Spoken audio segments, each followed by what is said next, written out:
Good evening. Thank you for joining us. We are flustered here in the Fanside office. We have a game to get to, Warriors Blazers.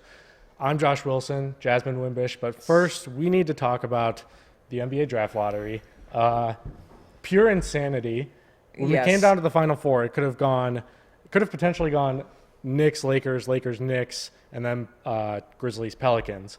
But we got what I think most NBA fans want outside of Lakers and Knicks fans, and that's two smaller market teams jumping up to 1 and 2. This is awesome. Yeah, my heart is still beating really fast. I'm shaking. I have no skin in the game because my team gave up its first round pick, and I'm still we were literally jumping up and down, screaming in here before this happened. Yeah. And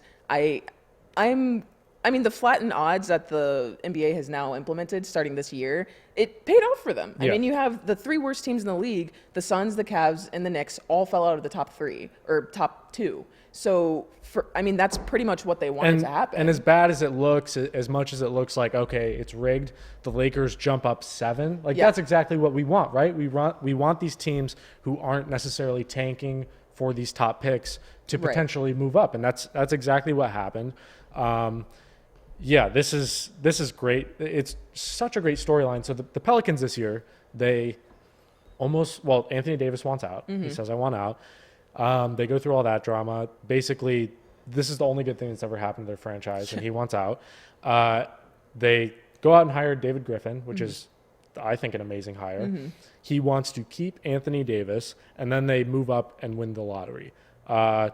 Where do they go from? What is the next step here? There's so much for the New Orleans Pelicans to figure out in the next couple of weeks and next few months. I know that David Griffin has said a couple of times since he's taken over for the Pelicans that he wants to pitch Anthony Davis to stay in New Orleans. Now, that's probably going to be their number one priority. And now that they have the number one pick and can show him hey, now we're going to pair you with Zion Williamson, then we could potentially go get a free agent who actually wants to come and, complete that big 3, if you will, for New Orleans to come back and be a, playoff contender and be in the playoffs. And that would be a dream scenario for that team. Now, the flip side of that is, does Anthony Davis, is he already too far gone and still is you know what, I still want out of here. There's nothing for me in New Orleans. I want to go play for the Knicks. I want to go play for the Lakers, whoever the hell it is. And then if that happens, they still have Zion. That's the other thing is they can feel comfortable about their future now if Anthony Davis ends up leaving. Absolutely. Or, if they trade him this summer because they have Zion Williamson, which is,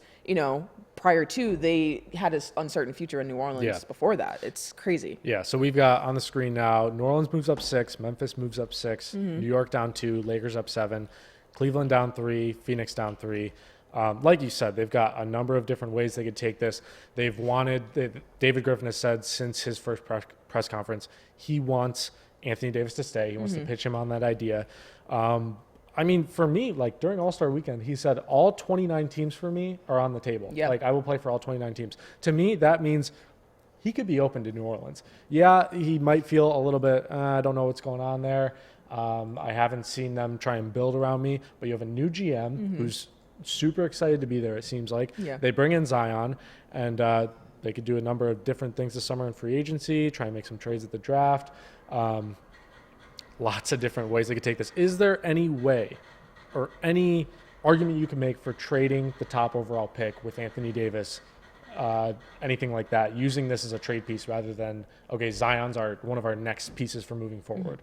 Absolutely not. Hell no. Okay. If you were in New York and you got the number one pick and, you wanted to make some ridiculous pitch to New Orleans of hey, here's this number one pick. And because that was potentially going to be an option for New York. They were going to take Zion and then they could potentially trade that for Anthony Davis. Now New Orleans has everything in their court and they can, if they still want to wheel out Anthony Davis to another team, they can do it on their own terms because they have the number one pick now. On the flip side of that, New Orleans got the number one pick. New York fell to number 3 in the draft. And when that happened, I was laughing hysterically because all I've seen all day long on my Twitter feed is all of these Knicks fans coming out of the woodworks, coming out of their depressive holes, talking about we're back, New York basketball is back, Spike Lee on Instagram posting pictures with his Knicks hat on, and all of these Knicks fans at various publications with all of their gear on today, super hyped. And now it's just the latest chapter in the depressing story that is New York Knicks basketball since they won the lottery to get Patrick Ewing. It's hilarious, and it also is, it's kind of sad for the league because while it's exciting for NBA fans of like, yes, the Lakers and the Knicks didn't get Zion Williamson, the second coming of LeBron James, apparently, but it's also, from a larger scale, kind of sucks for the league because now you don't have Zion in a big market. Yeah. He's going to be in New Orleans unless they trade him, and that doesn't really do well for, their regular season numbers and the first round playoff numbers were down this year. Yeah. Zion being in New Orleans doesn't really do anything for the league. Yeah. It would have done more if he was in New York or with the Lakers, but, it's, for me, I like it because it just shows that losing an absurd amount of games doesn't get you anywhere, which I appreciate. So yeah, a couple things to go over. Carm is not here. Carm is actually at the draft lottery. Yes, he so will be here, we think, at some hopefully. point. Carm, Game's about to tip off. That's the empty chair you see over there. Carm, the noted Chicago Bulls fan, who the Bulls fell to, what was it, 7? Yeah, he actually might not show up. Yeah, just he out of might be a little pure depressed. Disappointment. Game's about to tip off. This other tweet that we looked at before the lottery happened, I want to go over. For Frank Isola, a person inside the lottery room was able to transmit the results to me. Wow, just wow. And then in parentheses, I won't ruin it for the league and ESPN, but everyone has a price. Let's unpack this, knowing what we know now. What does he mean here? Okay, so when we first got this tweet, we saw this before the before everything was announced. Before anything was announced. Yeah. And then, you had the Lakers who jumped and they were guaranteed a top 4 pick. Then, both of us were like, the fix is in. This is ridiculous. The Lakers are going to get the number 1 pick. Or the Knicks even. Yeah, or the Knicks, which wouldn't have been a big deal because they had the worst or the best odds to get that pick. But I honestly don't know what he's referencing now. And maybe he's referencing in the sense of like, means what price does it take for the Pelicans to move Anthony Davis? Yeah. And what price does it take them to give up on the opportunity of a generational talent in Zion Williamson? Or the price of... Portland up 5-0 for those of you joining us for the game, which is what we're here for, but we're probably going to talk a lot of lottery. Yeah, we got tonight. a lot to unpack at the top of this, but Portland is up 5-0 with a 3-pointer from Damian Lillard to start the game. But the other flip side of that, he could also mean that New York, the price that you paid of losing consecutively for years, and it hasn't netted you a notable piece to speak of in the last 3 or 4 years, whatever it was. Klay Thompson with the jumper at the top of the key, 2-5 Portland to start the game. So yeah, I don't really know what he's alluding to. He's usually really cryptic when he tweets out stuff, but it's crazy. Oh, the other thing, we are doing some giveaways tonight. Yes. So stick with us throughout the night. Those we'll give you details as they come around, but that's something to look forward to as Draymond Green takes the charge from Enes Kanter. Interesting storyline. This game is not being shown. This whole series is not being shown in Turkey. Yeah. I truthfully do not know how much of an NBA following they have in general there, but this series is not being shown in Turkey because of Enes Kanter and his relationship with the Turkish government, which is a whole thing. And something we were talking about before is would Enes Kanter have been able to play if they went to the finals and they're up against Toronto, which is very unlikely to happen. But he didn't go to London this year because of passport issues and concerns that he wouldn't be able to re-enter the country. I actually don't know if he went to Toronto games. Hello, Brian Smith. Thank you for joining us in the chat. Let us know who you think is going to win tonight. Let us know who you think is going to win this game. Also, let us know what your thoughts were on the draft lottery if you watched it before this game started. We're still freaking out about it. If you guys have any thoughts, reactions, whatever, sad Knicks fans, just vent to us in the comments. It's fine. We get it. But, yeah, going back to Enes Kanter, it is going to be interesting if they somehow are able to beat the Warriors. That's number one.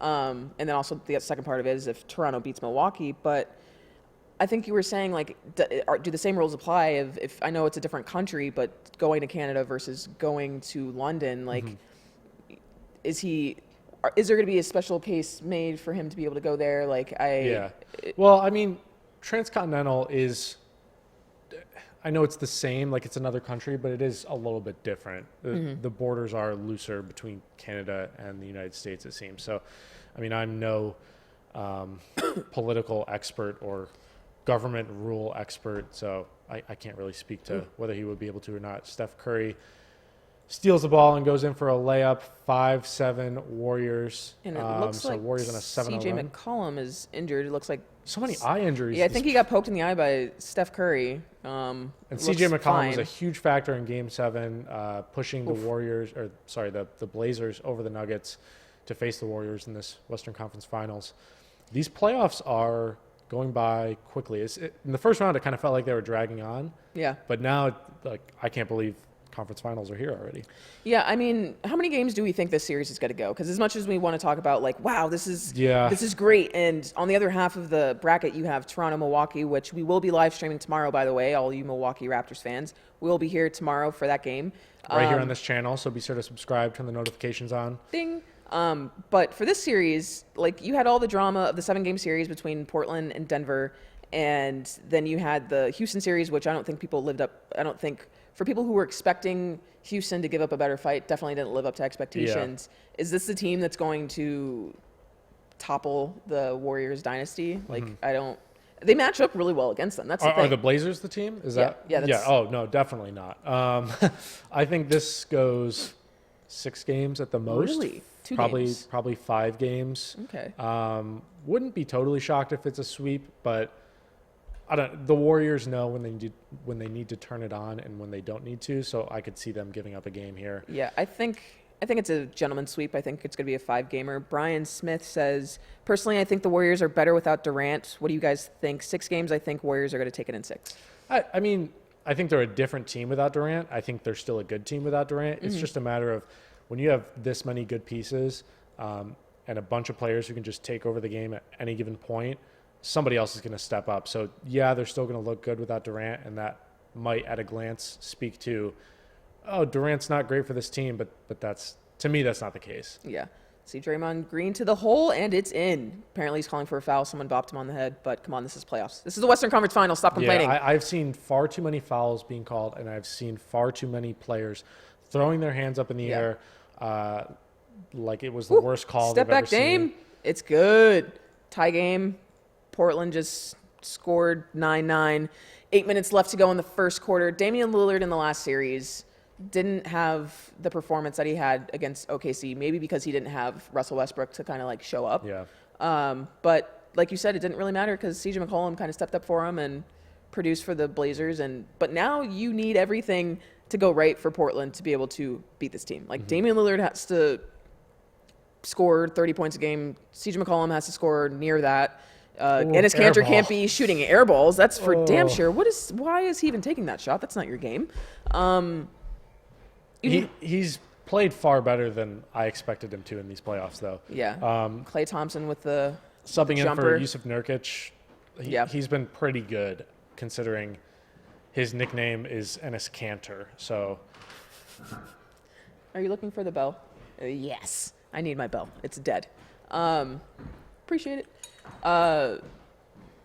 Yeah, I think he stepped in. I think the funny thing that I feel like hasn't been mentioned enough in this playoffs is, so remember when he was with the Knicks, and I think it might have been before the season started, and he was talking about how making the playoffs makes his nipples hard. Remember that moment? Who? Enes Kanter. You don't remember him saying that? Oh my God, that was a huge moment. And now he's in the playoffs. Sounds like something that would come out of Joel Embiid's mouth. Yeah, no, that was an Enes Kanter quote. You can look it up. I swear he said that. But now that he's in the playoffs and he's actually producing for this team, it's interesting to watch. And he's in an expiring contract. He's going to command a ridiculous amount of money that I don't think he deserves, because the way the NBA is, they pay guys off of one playoff series or one good performance or 1 year's worth of work, and that's how you end up with guys like Myers Leonard making $17 million a year. This baby, right after Dame just got showed, just remind me of something we broke down before this started. Oh, yes. Let's get into wave from Damian Lillard when he hit the shot over, basically waving to Russell Westbrook. Yes. That you said this wave looked like he was waving to a baby. Yes, this is, so if you guys don't remember the shot that Dame hit in, was it the final game of the series to send them home? Well, yeah, I guess I believe so, because he was saying go home. Yeah, I'm pretty sure. So when Damian Lillard was waving to the OKC bench saying bye because he had just hit a huge shot to send Portland past them to make the second round playoffs, this is how he was waving. That to me is a very weird wave to do, because when you're waving at people, you wave like this, right? Or something else. This is a wave you do at a baby, because that's how babies do things with their hands. So our theory is that so earlier in the series, Russell Westbrook gave Dame the rock the baby. Yes. And Dame comes out and says that's not how you rock the baby. You didn't even do it right. Mm-hmm. So perhaps he was bringing back up the baby talk and telling him, no, you're the baby. Bye-bye. Bye-bye. And if that's the case, that is so hard. I love that so much. I already love Dame.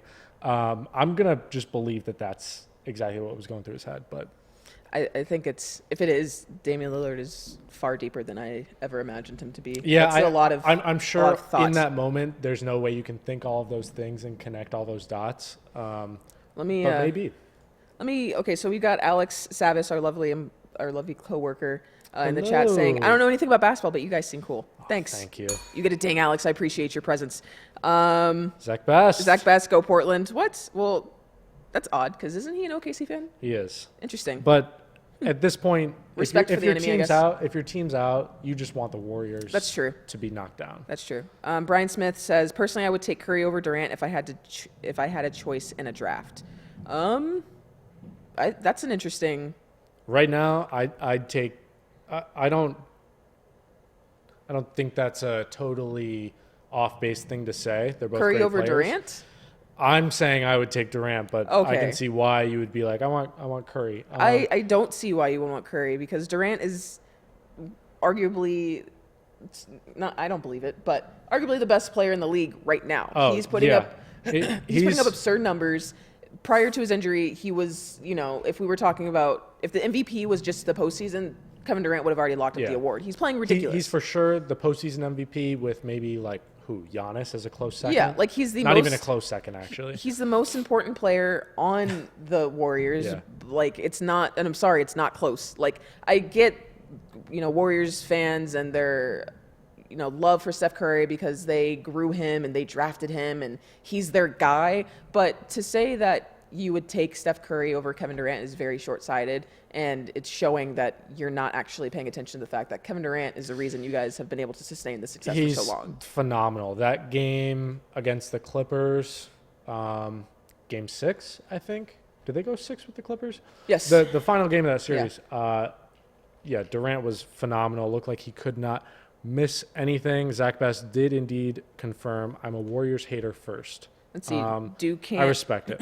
Duke can to MVP 1, Golden State Warriors in 6. I'm impressed. A lot of you guys think that Portland's going to grab 2 games from Golden State. I'm just a firm believer that I don't think any team currently constructed in the NBA can beat the Golden State Warriors like this year. So, and that's including Milwaukee, even though I love the way Milwaukee is structured. There's just no team like Houston, to me, I thought was going to win 1 game, and they won 2. So they exceeded my expectations. Portland, I'm giving them 1 game. I think they'll win 1 on the road. If they're able to steal 1 here, that's great for them, and then potentially win another one at home. But not looking good so far. 15-9 Warriors. If you're just joining us, thanks for hanging out with us tonight for this game and lottery reaction. Yeah, if you're just joining us, we are going to be doing giveaways throughout the live stream. We're going to do our first one after the first quarter of this game is over, so stick around for that because we will be giving away, there's a lovely graphic on the screen. We're going to be giving away a step back mug, and we'll be giving away other prizes. That mug is right there. Yeah. That mug is big. Holds a lot of liquids. Which is exactly how I like my mugs. Yeah. Nice and big, so you don't have to go to the coffee pot more than once. Yes, or the water cooler, whatever you're putting in your mugs. I don't know. Courtesy of the Fan-Sided Swag Shop. So stick around for that, and stick around for the end of the game. We'll be giving away more giveaways. In the meantime, you can check out that swag shop. Look at the other items we have there. But yep. So getting back to this game, though, 15-11, Golden State up. What do we think about the backup or the backcourt matchups between Dame and CJ, Steph and Clay? People are calling this, these are the 2 best backcourts in the league. We got the Splash Brothers. The other, Portland doesn't really have a nickname for their duo. Is it close between these 2? Like, if you were to choose a backcourt, would you choose Steph and Clay or Dame and CJ right now, going for your future? For your future. Yeah. I think I'm still rocking with Steph and Clay. Okay. But, I love Dame. I love CJ. I think that's another great backcourt. They kind of remind me of Damian Lillard for 3. A few years ago, one of my favorite backcourts in the NBA. Dang. And this feels weird to say now. Golden State with the football pass to Draymond, easy bucket, 17-11. Was John Wall and Bradley Beal. And they kind of remind me a little bit of that.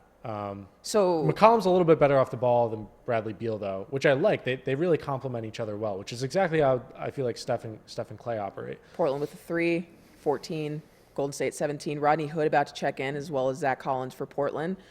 Maurice Harkless already has 7 points for Portland. That's a good sign for them. Now Clay misses a 3. They're getting back into this game. Damian's coming up the court with the ball.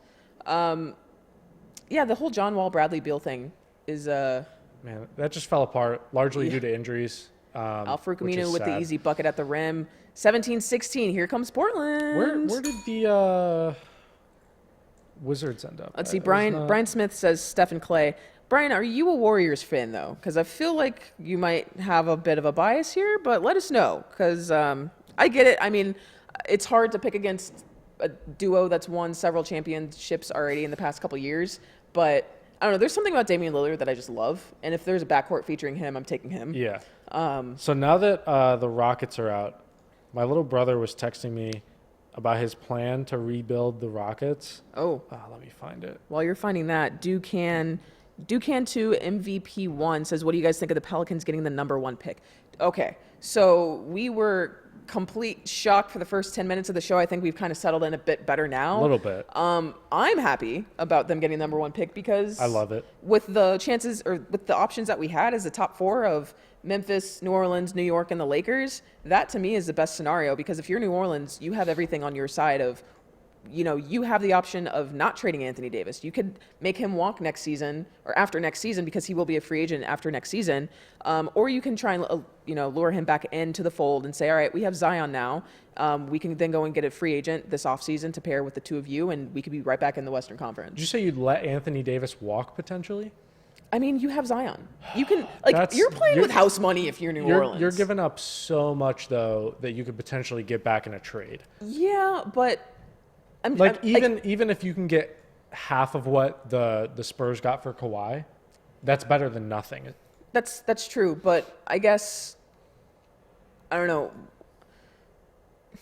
what are packages that people are going to offer for Anthony Davis at this point. I mean, they're definitely not going to get what they deserve for him. Yeah. But David Griffin might just have to look at what they have available to them and just say, we got to just take what we can get for him. Because at the end of the day, start building around Zion and these other pieces that they can get. At the end of the day, they don't have to trade him. It's not like he has a no trade clause. They can trade him wherever the hell they want. I mean, we saw San Antonio trade Kawhi out of the country, so they can trade him wherever the heck they want to trade him. They don't have to have his best interest at heart. But I think they definitely don't. Which is why I think it's silly that we're floating around these ideas that were on the.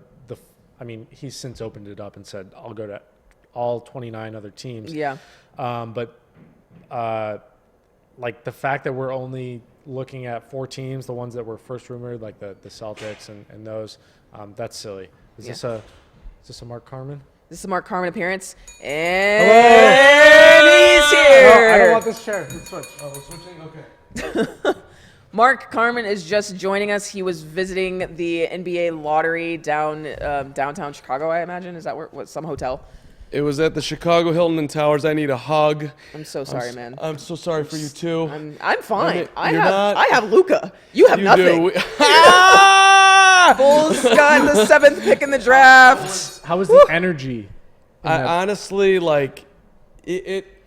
Zion Williamson walking around down there. It looked like it was like in flat place. out. It was like God was there. I'm like, that oh dude my has God. Swagger. I was saying to Right? Jasmyn, for an 18-year-old, he carries himself in a way that I wish I could Like a carry grown-ass myself. man. Ever. I was thinking of you actually with he was just standing there looking around. I'm being compared to Zion. That's a heck of a compliment for him. I mean, he was super confident. Yeah, he's. I mean, I don't know if you watched the one video where I was trying like, Zion, you feeling nervous, excited? He's just kind of taking pictures, nodding. Nothing. At the Carm did not exist, which is cool. Yeah. But he does. He's got this. He's got something about him. I thought it was weird too.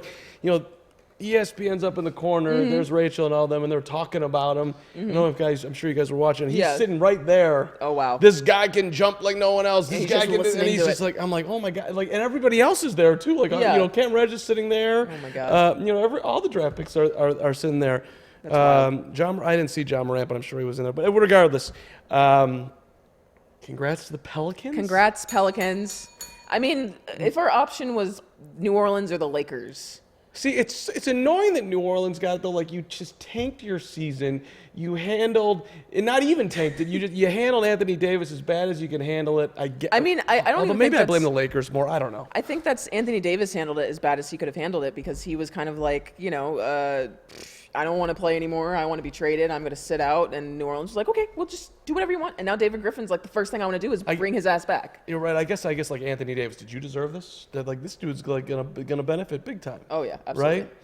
I'd almost trade him just to trade him. Just we're gonna roll with Zion and we're gonna ship you off to wherever. Like, do you really want someone there who doesn't want to be there? Like, it's a good question. You can move forward with Zion, who I'm sure is excited no matter where he goes. Yeah. You bring in a player in a trade that's excited to play, I'm sure, with Zion, one of the potentially generational talents. Memphis got the 2, right? Yeah. Yes. Which is kind of boring, honestly. Super boring, but it's like, do you trade? I'm trading Anthony Davis to Memphis to draft Ja Morant. So and here's another thing. I don't know. Memphis moved Gasol. They still have Mike Conley. And Chandler Parsons. So now are they going to keep Mike Conley, build around that with another young player? Like what are they going to do this offseason? Are they going to try and trade him? Yeah, and this was an amazing draft lottery. There's Zach so Best much to talk says about. in the comments, you get the Lakers number 4 pick and some players for AD. you like get I the. was- But okay, I got to be in the top 3 though. I'm going to deal with Memphis. I'm going to deal with who got 3rd. It's New York. Yeah, it's New Orleans. Like I was saying to Josh earlier, they're playing with house money. They can do whatever the hell they want. At this point. That's true. They can. They can do, aside from trading Zion, because don't do that. But in terms of They're not doing that. in terms of Anthony Davis, like there's gonna be a lot of teams in the Lakers, the Knicks, Boston that are gonna be like, we'll give you this pick if you go with Anthony Davis. You can also pick 2 other players on our team. Like David Griffin came in, didn't even have to do anything. He has done nothing yet, and it now is in like the perfect situation to rebuild this team. I freaking interviewed Alvin Gentry tonight. Oh my God. He's like, hey man, we got a 6% chance. I have that on my Twitter. Oh, wow. I saw that. We should retweet that bad boy. I mean, Wow. I was like, and I love Alvin. Carm always sliding in. We should retweet my account. We should talk We about at should. the Carm. We should. We got a mean, promo come there. on. Look at there are Twitter handles: Jasmyn Wimbish at the Carm, at Josh Wilson FS. Follow us if you want. We give great insight on basketball and sometimes other things. or sometimes we just say. Or sometimes I just yell about outlandish Luka stuff. Doncic, but whatever. Alvin loves. I don't know if he loves, but he backed. He was backing Anthony Davis all year. He's like, he's a good kid, man. He's just getting bad advice. Yeah. So I think that he ends up staying, and they'll figure it all out. Which to me I like, just because I like stars staying with their team. Me and too. New York doesn't deserve, like when New York fell out of the top, I laughed like hysterically because all of that losing has gotten you nowhere. James Dolan doesn't deserve good things. I'm sorry. I gotta tell you one more promotion for at the Carm here, as At the Carm. as Portland's hanging around here. I interviewed Andy Greer, who's a longtime assistant in the NBA, Rockets, Knicks, Bulls, Timberwolves. I was just going through his teams. He talked so incredibly complimentary, just flowing with compliments for Patrick Ewing. Oh, that's awesome. And Patrick Ewing, before the draft tonight, just sitting around, he was as likable as a person could Yeah, be. I mean, just an awesome dude, Pat Ewing. I was a big fan. And then the reaction of them not getting the number 1 pick. Hate to see it, but you don't really, because Knicks fans don't deserve anything. Carm, how fast did you drive Fast. to get here? Yeah, how far is the hotel Because from the it feels fan like side you got office? here very quickly. Before the first quarter was over. I broke some rules on the road. It's fine, we won't tell. I just it's not on a stream out there for the world to see. right. Anything. Yeah, but we're here. Okay, so let's get in this game Yes. with. Looks like Portland's sort of getting the style they want. They want to Yeah. slow it down, 25-18 with under a minute to go. So in right the before first. you walked in, Portland was down, I think, 2, maybe 3 points, and they looked like they were getting things together. They were getting some easy buckets at the rim, but now Golden State's kind of opening it up a bit more. But these games, basketball's a game of runs, so we'll see. I projected them picking one game. I think that's Warriors in 5. Wilson thinks Warriors in 6. What do you? I'm probably with Wilson. 6. Yeah, I mean, this has been a phenomenal year for the Blazers, Yeah. and what an impressive job winning on the road in Game 7. And Golden State's like they just don't show up every Yeah. now and then. Yeah, So that's it's like I'll give them 2 games, but and also the Durant factor, is he coming back in the series? I don't think he's going to, but who the hell knows? In the series? Yeah. Oh wow! I mean, if Kevin Durant doesn't if come Golden State back. comes out and wins the first 2 games, like even if he's ready, why don't you Yeah, just just save rest him. him. Save him for the finals. Yeah. You need him against And even then- Giannis and the Bucks. And even then, I don't even think they would need him. That's the thing. Against Giannis? That's, yeah, really? I still don't. You need him to guard Giannis. Draymond for 3, no rebound. Looney. I guess I shouldn't say need. It's preferable that he's there to guard Giannis. Okay, and yeah. it's definitely a huge notch in their favor. That's true. I mean, Golden State is a team that has limited size and depth, so don't want Andrew Bogut out there on Giannis. and That'd be I terrible. still think you could put Draymond on Giannis, but the length of Kevin Durant matches up really well with Giannis. I give the Bucks a fighting chance against Golden State. I do too. I'm I just don't think speaking they're going to into- pull it out, but Yeah. I give them a fighting chance. I wouldn't be surprised if they pulled off the upset. I'm speaking it into existence because I want Giannis to win everything in the world. So I think he's going to at some point. yeah, I mean, 23 years old. yeah, which is crazy, and he's been in the league for what 5, 6 Forever. years, like. 15. Number did that 15 count? in the first round. Am I right Yeah, about that? we were 15 or just 14? running through that draft, and the Mavericks had picked 2 picks before him. You know who they picked? Kelly Olynyk. Ooh. Traded that pick for Shane Larkin, who is now Oh. playing overseas. Oh, It's terrible. oh. It's so bad. I have nightmares about it. It's horrific. I was going through drafts today. It's like, oh my god! Like the year, I guess I could pull it up on my phone. The year that Nikola Jokic went, he went 41st. He was Yeah. the best pick in the draft at 41. It's It's rare that it happens, but it happens. and I mean, and that's going to be interesting about this draft because a lot of people are saying, it's not that deep. There's not a lot of talent. It's basically Zion and nobody else. Like, are we going to get a draft where you have a Nikola Jokic in the second round? So- and Someone's going to surprise. It's just who the hell's it gonna be, right? yeah, and I honestly couldn't tell you because I am of the belief that this draft isn't compared to last year's draft. Last year's draft is very deep. It was unusually deep in my opinion. You had the National Player of the Year going in the second round of the draft and is very good right now. This year, there's not really any standouts, and if there are, they're all loaded at the top. Jarrett Culver played in the national championship game. He's probably going to go to your Bulls, honestly. So, It may be. yeah, it may be Jarrett Culver. If he gets to 7, I mean, they're the Bulls. Good lord. I mean, they have to the Bulls. It doesn't work this Isn't way. Culver's a restaurant out here? It is Isn't a, it is a Oh, yeah. restaurant. Would that The that Butterburger, would be man. Yeah, great Such a great concrete marketing ice cream Yeah, opportunity. that's true. Bulls got Laurie Markkinen at 7. They got Wendell Carter at 7. Oh, Steph Curry went 7th. That's true. Hunter Armour alerted me that tonight. There we go. so he's trying to give you some hope. I like that. I Yeah, like no, the positivity. But spewing. so I was just going through the drafts today, right? Last year, DeAndre Ayton goes first. Yeah. He's not going first. They redrafted it right now. Luka probably Yeah, does. Luka would go 1. And Trae Young probably goes 2, Yeah. I would think. 2017 was Markelle Fultz. He's definitely in the second round. I mean, Tatum was he wouldn't even drive 3. it. Tatum is 3. Markkinen is 7. I'd say the best pick in that draft was Donovan Mitchell. Yes. The best player, best pick at 13. 2016 was Ben Simmons. Mm-hmm. Jamal Murray went 7th to Denver. Who'd you rather have? You wait, hold on. you guys have Donovan Mitchell above Jason Tatum? Yeah. Yeah. I don't. Okay. Why not? It's an argument. Yeah. I don't know. I just think Jason Tatum has star potential. So does Donovan Mitchell, but I think Jason Tatum. I think it's hard because Donovan Mitchell is in a position to where we've been able to see him like unleash his entire ability. Where Yeah. Jason Tatum had the playoffs to do that, and then this year kind of had to be in the back of Kyrie and the Gordon Hayward debacle. Yeah, I mean- I don't know. Like I am a huge fan of Donovan Mitchell, great Yeah. player. I just think Jason Tatum has a higher ceiling. Do you really think that if Tatum was given the ball in his hands as much as Mitchell has been in Utah, he could have that level of success with that much coverage on him? I think so. I mean, it's been impressive what Donovan Mitchell's done. It's Maybe been he impressive what could. Jason Tatum has done too. He showed out in the playoffs already. Yeah. At this point I think He Donovan did. Mitchell- Mitchell has done well in the playoffs as well, but I'd say Jason Tatum has a better I resume would so I would far. just say Donovan Mitchell is a better ball handler than Jason Tatum, and I want Yeah, this is I want to true. have a good ball handler on my team. So I would love to have both of them on my team. If you guys want to come to the Mavericks, that's great. But yeah, Donovan Mitchell is I would say is the best in that draft. And then we go 2016. Ben Simmons is 1. Yeah, You taking Ben Simmons or Jamal Murray right now? I'm still taking Ben Simmons because he has Okay. the higher ceiling. You taking Pascal Siakam or Ben Simmons? Ooh, Pascal Siakam went 27 to the Raptors. I'm still taking Ben Simmons because here's the thing about Ben Simmons. As much as I crap on this man, if the only thing that he needs to do is develop a jump shot. Yeah. If he develops a jump shot, he is terrifying for the next 10 years in the NBA. But he doesn't have it. He doesn't have it. And he's probably not gonna have it. Yeah, and it's like if he just does one thing this offseason, and if it's not like being on Keeping Up with the Kardashians, it needs to just be developing a jump shot and doing it well enough. Like just let him Pascal, though, just let him play with Magic Johnson. Like Elton Brand, just let him go. Like let him train with him. He'd be great. That's all you Pascal's need. really good. Well, he can train with Elton Brand now because he's not the president. That's true. So could be a thing. There we go.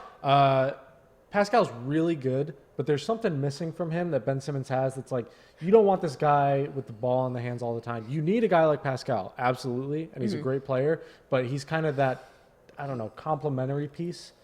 Yeah. He feels like second fiddle to Kawhi, obviously, and he feels like almost anywhere he would go, second fiddle to. I mean, Ben Simmons is player second A. fiddle to Joel Embiid. At least Joel Embiid can shoot threes, or at least has the guts to attempt them. Anyway. He was super timid in Game 7, Pascal Siakam, Yeah. but he's had a great year. Ben Simmons, second fiddle, Joel Embiid, might be third fiddle with Jimmy Butler. Jimmy Butler, Could yeah, that's almost be true. fourth That's fiddle true. with Tobias. I mean, That's true. that team's going to change big time, I would think, in the offseason. We'll see. I really don't think so. I think they're going to run it back with. Do you what they really? had. Yeah. They're locking up a lot of money for long term then, because Yeah. they have to pay both Tobias and Jimmy. I agree. They're going to have some major depth problems Yeah. unless they figure something out. But I think they're going to run it back. I mean, that team only played 10 regular season games together, and they had good success. They had really good numbers. I think they want to see what they can do with the whole season, with a whole body of work. Yeah, that team currently constructed, I don't think makes it out of the East, honestly. I think Milwaukee needs to add one piece this summer. If they lock up Chris Middleton, or if they let him walk and sign someone else, Yeah. or sign two pieces, I don't know what their cap looks like, but It's such a tricky situation because for me, the thing they're missing, like that's a great starting lineup. The thing they're missing is a strong system like the Bucks, and the reason they don't have that is because of Brett Brown. But I also do not Klay think Thompson for that they should three. fire Bang, Brett bang. Brown. Golden State up So 29-25. it's a weird situation that they have to figure out moving forward. But that's why Elton Brand gets paid the big bucks and not me. So That is true. Just real quick, your early scoring, 29-25 Golden State. Clay's got 8. Steph's got 8. Dame just hit a jumper, 29-27. 7 apiece for Harkless and Damian Lillard. Well, Harkless is going to be a player, man. Yeah, he's. I mean, that start of this game, he already had 7 points. He had a hot start to begin. They need him to produce. They need everything to go right for Portland in order for them to have a chance in the series. Damn. Tough 3 from Klay Thompson out front with maybe even 2 hands in his face. 32-27 Golden State. This series, Golden State is so much more enjoyable for me without Durant. Really? that's what someone in the chat was saying. Something similar. They were saying Golden State is better without Durant. They think. I don't know if they're definitely not they're better. not I don't think they're better. No. But it's more interesting. I think this is a team that we were able to see when they, before they got Durant, when they won their first championship, and it was just Clay and Steph and Draymond to some extent doing their thing, and then they got Durant, and it was like, okay, well, we hate you now. Like, it was a team that was likable before they added Durant, and it was like, all right, screw you guys. Yeah. I prefer to see Kevin Durant out there just because I love watching Kevin Durant play because it's effortless. All the off the court stuff, he needs to leave at home. Like all the pettiness, all of the Twitter fingers, like just. He's been good in the playoffs, though. I'll give him credit. Absolutely. I mean, with the off the court and his the complaining Kevin, the unhappy Kevin, Jordan Bell fadeaway shot over Zach Collins, banked it in. I'm gonna call that a little bit of luck. Wow. 34-27, Golden State by 7. You don't need Jordan. You don't need Jordan Bell getting confident because this man, let me tell you, if there's one man on the Warriors team that I cannot stand, it's Jordan Bell.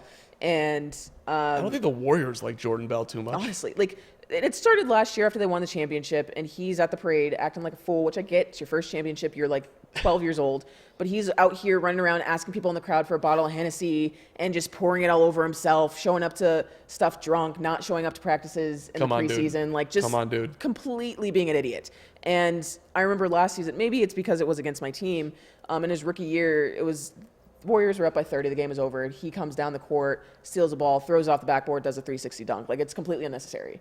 And there's something about him that's like, if he was on any other team, he would not be acting this way, but he lucked into the situation that he's in, and he doesn't know how to, like, play the part. Like, he's very, like, I hit a shot. It's the biggest thing in the world. Like, calm down. You hit one bucket. You've played, like, 5 minutes the entire playoffs. Relax. He's annoying. Yeah, and I could give him a list of NBA guys who have been in that situation, think they're living the life, and then they end up like Jason Caffey was that level player for the Bulls. Yeah. And he got a big contract, $35 million, I think for 5 years, I think $35 million.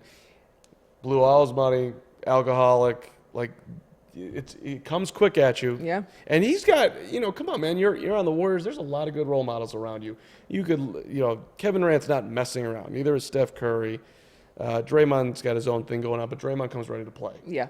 And you have to live up to that level. And I mean, there are times during the season where they basically just wouldn't play him, or I think he might have, I could be wrong about this, but I feel like they might have suspended him for a game or something for showing That up to happened. something late. Oh, yeah. Yeah. Like, it's just like, okay, you won a championship, but that can change in an instant. They can trade you, they could cut you, they could do whatever the hell they want with you. You're not necessary for this team. You're less than necessary. Yeah, like, you need to appreciate the fact that you are on this team and in part of greatness, and he acts like he's the best player on the team. Look at the maturity going on around there on this set with these 20-year-olds. Wilson just sitting back. What do you want me to do? Be laying down? No, you just, like, you're absolutely right. This Jordan Bale character, get it together. I'm a young man. Look at me. In my 20s, just I mean, this is the man who gets up at 5 in the morning and sets his life goals every morning. I do not get up at 5 in the morning. Yeah, but you set your life goals every morning. We've discussed this on stream, and that's what he does. The stream gets so intimate. It does sometimes. it does. I mean, are we intimate tonight, or are we getting any deep dark? We're giving things away. I feel like that's we pretty are intimate. coming up on a giveaway at halftime. We will be giving away our first item of the night, which is a step back mug. So stick around for that. We'll be doing some trivia. You got to answer a question. Getting the step back mug Use with your shimmy. Typing fingers really quickly so you can get this mug, which is sitting on our table right now. It's massive, let me tell you. It holds a lot of liquids, whatever liquids. Speaking of mugs, Yeah. no tea tonight? No, I got to get involved at some point here. I mean, look at that mug. You can have coffee in that mug. You can have tea in that mug. You can have your cereal in that mug. You can have wine in that mug. Whoa. Wine in that mug. Yeah. Damn You straight. could probably fit a scoop and a half of ice cream in there. Yeah. Or you could do like the microwave brownie where people, make a brownie in the microwave, put an ice cream. Rocky Road looks phenomenal in that mug. Yep. So does mint chocolate chip. Give me a pralines and cream. Come on now. Can you think of an ice cream that doesn't look phenomenal in that cup? I don't know about like no, I can't actually. You really tried though. I was gonna rip on it. I'm not a huge fan Something like you of have pistachio on the tongue. like a Jamocha almond fudge. I wouldn't want to put in that Whoa. cup. Jamocha almond fudge. Hashtag Baskin Robbins. Hashtag old school. Come on now. That is so specific. I like the reference. I appreciate it. I think I tried every one of the 31 flavors Really? back in the day. I haven't been to All a in one Baskin day? Robbins. Probably on over 3 days. I loved it. I haven't been there in so long. I think last time I was like a kid. I think I've only been to Baskin Robbins bank shot. once. What? And one. We don't have those where I'm from. Where are you from? They also don't have Upstate IHOP, New which York. is odd. We've talked about this. They don't have Baskin Robbins in upstate New York? No, we have them, but they're very rare. Interesting. What do they have? I think the closest one to me is probably an hour and a CJ half away McCollum at with the least. tough Ooh, float game. Ooh, CJ. And it was a foul. Count it. He's at the line. Like, Golden in State terms up of ice cream? 34. Like, what are we talking, CJ graders? McCollum makes it. It's a lot of local ice cream joints. A lot of locals? Yeah. 30. Golden Occasional State Cold 34. Stone. Portland 30.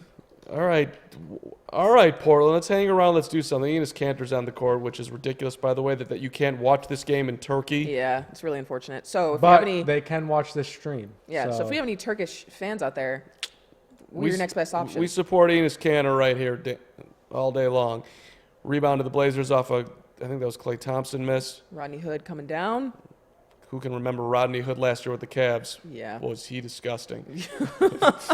But hey, he's had one game where he went off, and apparently it's been life-changing for everyone watching basketball. Oh my gosh. They were interviewing him after one game. He was acting all confident. I'm like, you can't be confident again Forever. forever. You were so terrible last wow. year. Yeah, I remember that. I didn't think he was actually going to play, and here he is. It'd be great if we could have just one thing that happens where we're not super reactionary and we're not just jumping to conclusions on everything in the NBA. That's the thing about. But that is also what's fun about the NBA. So I've talked to so many people about this, about like my least favorite and I guess most favorite thing about the NBA is how reactionary it is. After one game, we're like, oh my god, like with Philly losing, everyone's like, should they trade Ben Simmons for LeBron James? Like what? What the hell are you Should they talking about? relocate the franchise? Yeah, like what are we doing? You guys need to calm down. Well, and let's just remind everybody that we are in the candy store of life over here. And like I put out on Twitter, Ooh, great. Ooh, block. who was that? Seth Curry with the block on Quinn Cook. Quinn Cook getting some solid run here in the second quarter. To the hole, CJ. Damn, He's blocked rejected by by AD. twice. Not a good look. But I put on there, and you responded. I said, does anybody think this draft is not fixed right now? We got the Lakers and the Knicks. Honestly. And then, of course, New York goes, or LA goes 4, and New York goes 3. It's like, okay, so much for the Everything fix. was adjusted, yeah. I mean, but have some fun with it, team. Like, it's not. Yeah. Everyone takes it so seriously. I mean, because I was telling Wilson after, right when we went live, all day I saw nothing but Knicks fans coming out of the woodworks with their Knicks gear on, Spike Lee with his hat on, and everyone talking about, yeah, we're getting Zion. Yeah, New York basketball's back. And now the best option you're going to have is RJ Barrett.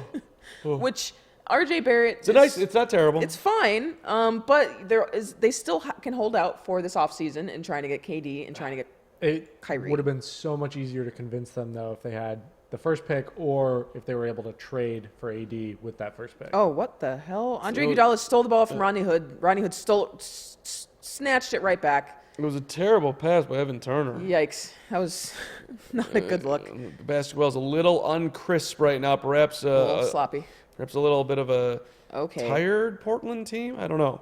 Ennis Cantor gets the foul call. And basket doesn't count, though. Jordan Bell looking around like, what did I do? You fouled him. The Jonas Jerebko hitting threes. Whew, with the three. Okay. Deep. That's the thing about the Warriors. You could just have anybody step on the court and like, oh, yeah, they can hit threes. Who do the Currys root for in this series? Have we gone through that? Yes. So the Currys, Dell, and I do not remember what his mom's name is. She's a wonderful mom. She played college volleyball, which is awesome.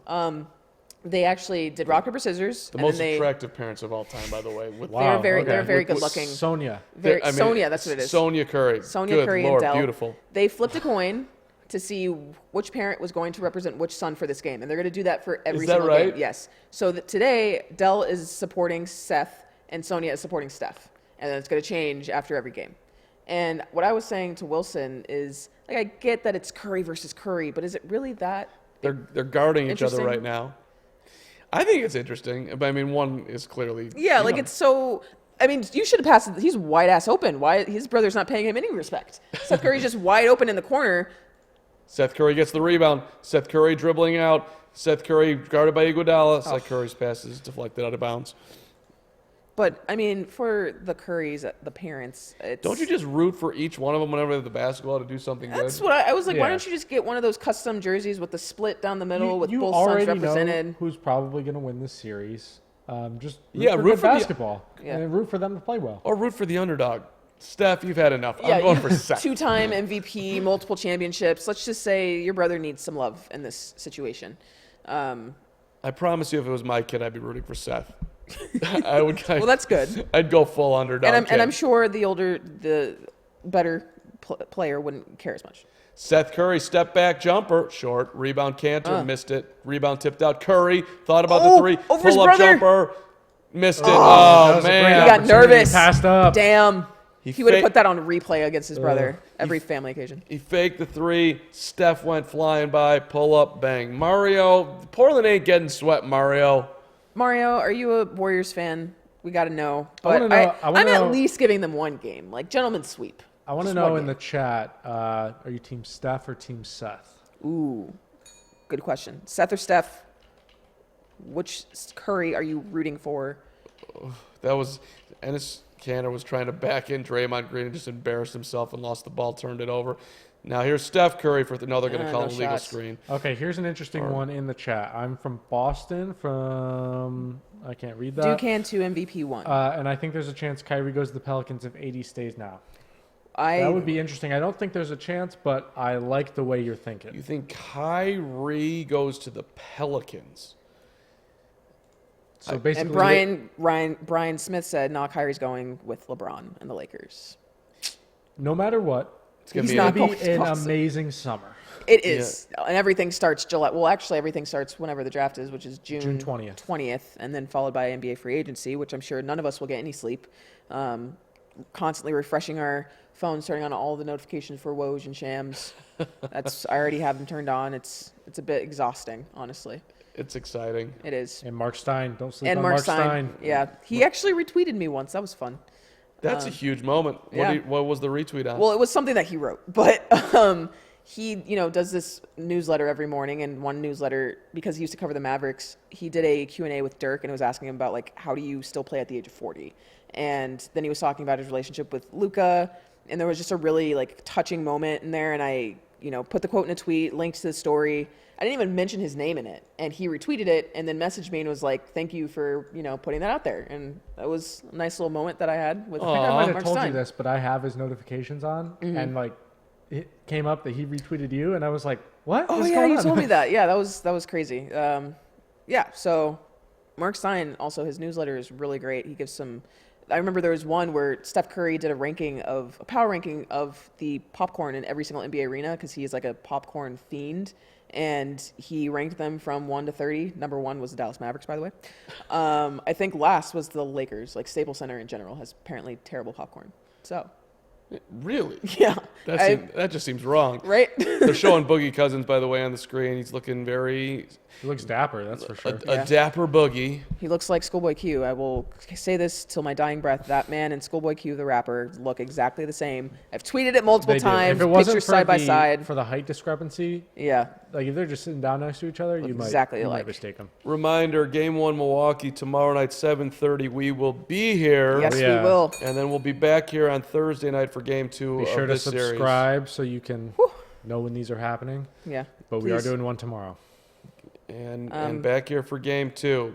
Brian Smith asked, do you guys think Cousins is going to come back? If so, when? Meaning this season. He said that he's going to play again this year, so I'm going to take him at his word. So but as far as I think he may be healthy, but I don't think the Warriors are going to play him, because from it was the finals that he was slated to return, if at all. And I don't know, he wasn't really gelling too well on the court with this roster. that'd be interesting if Boogie's healthy and no, we're good.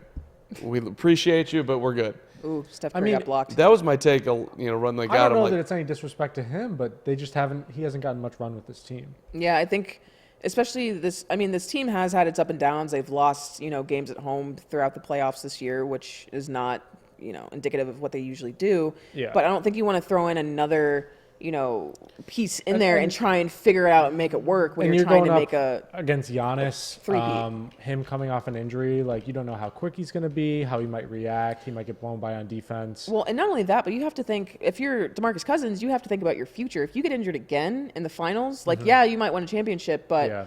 you're, again, going into free agency, And- uncertain, probably having to take another vet minimum.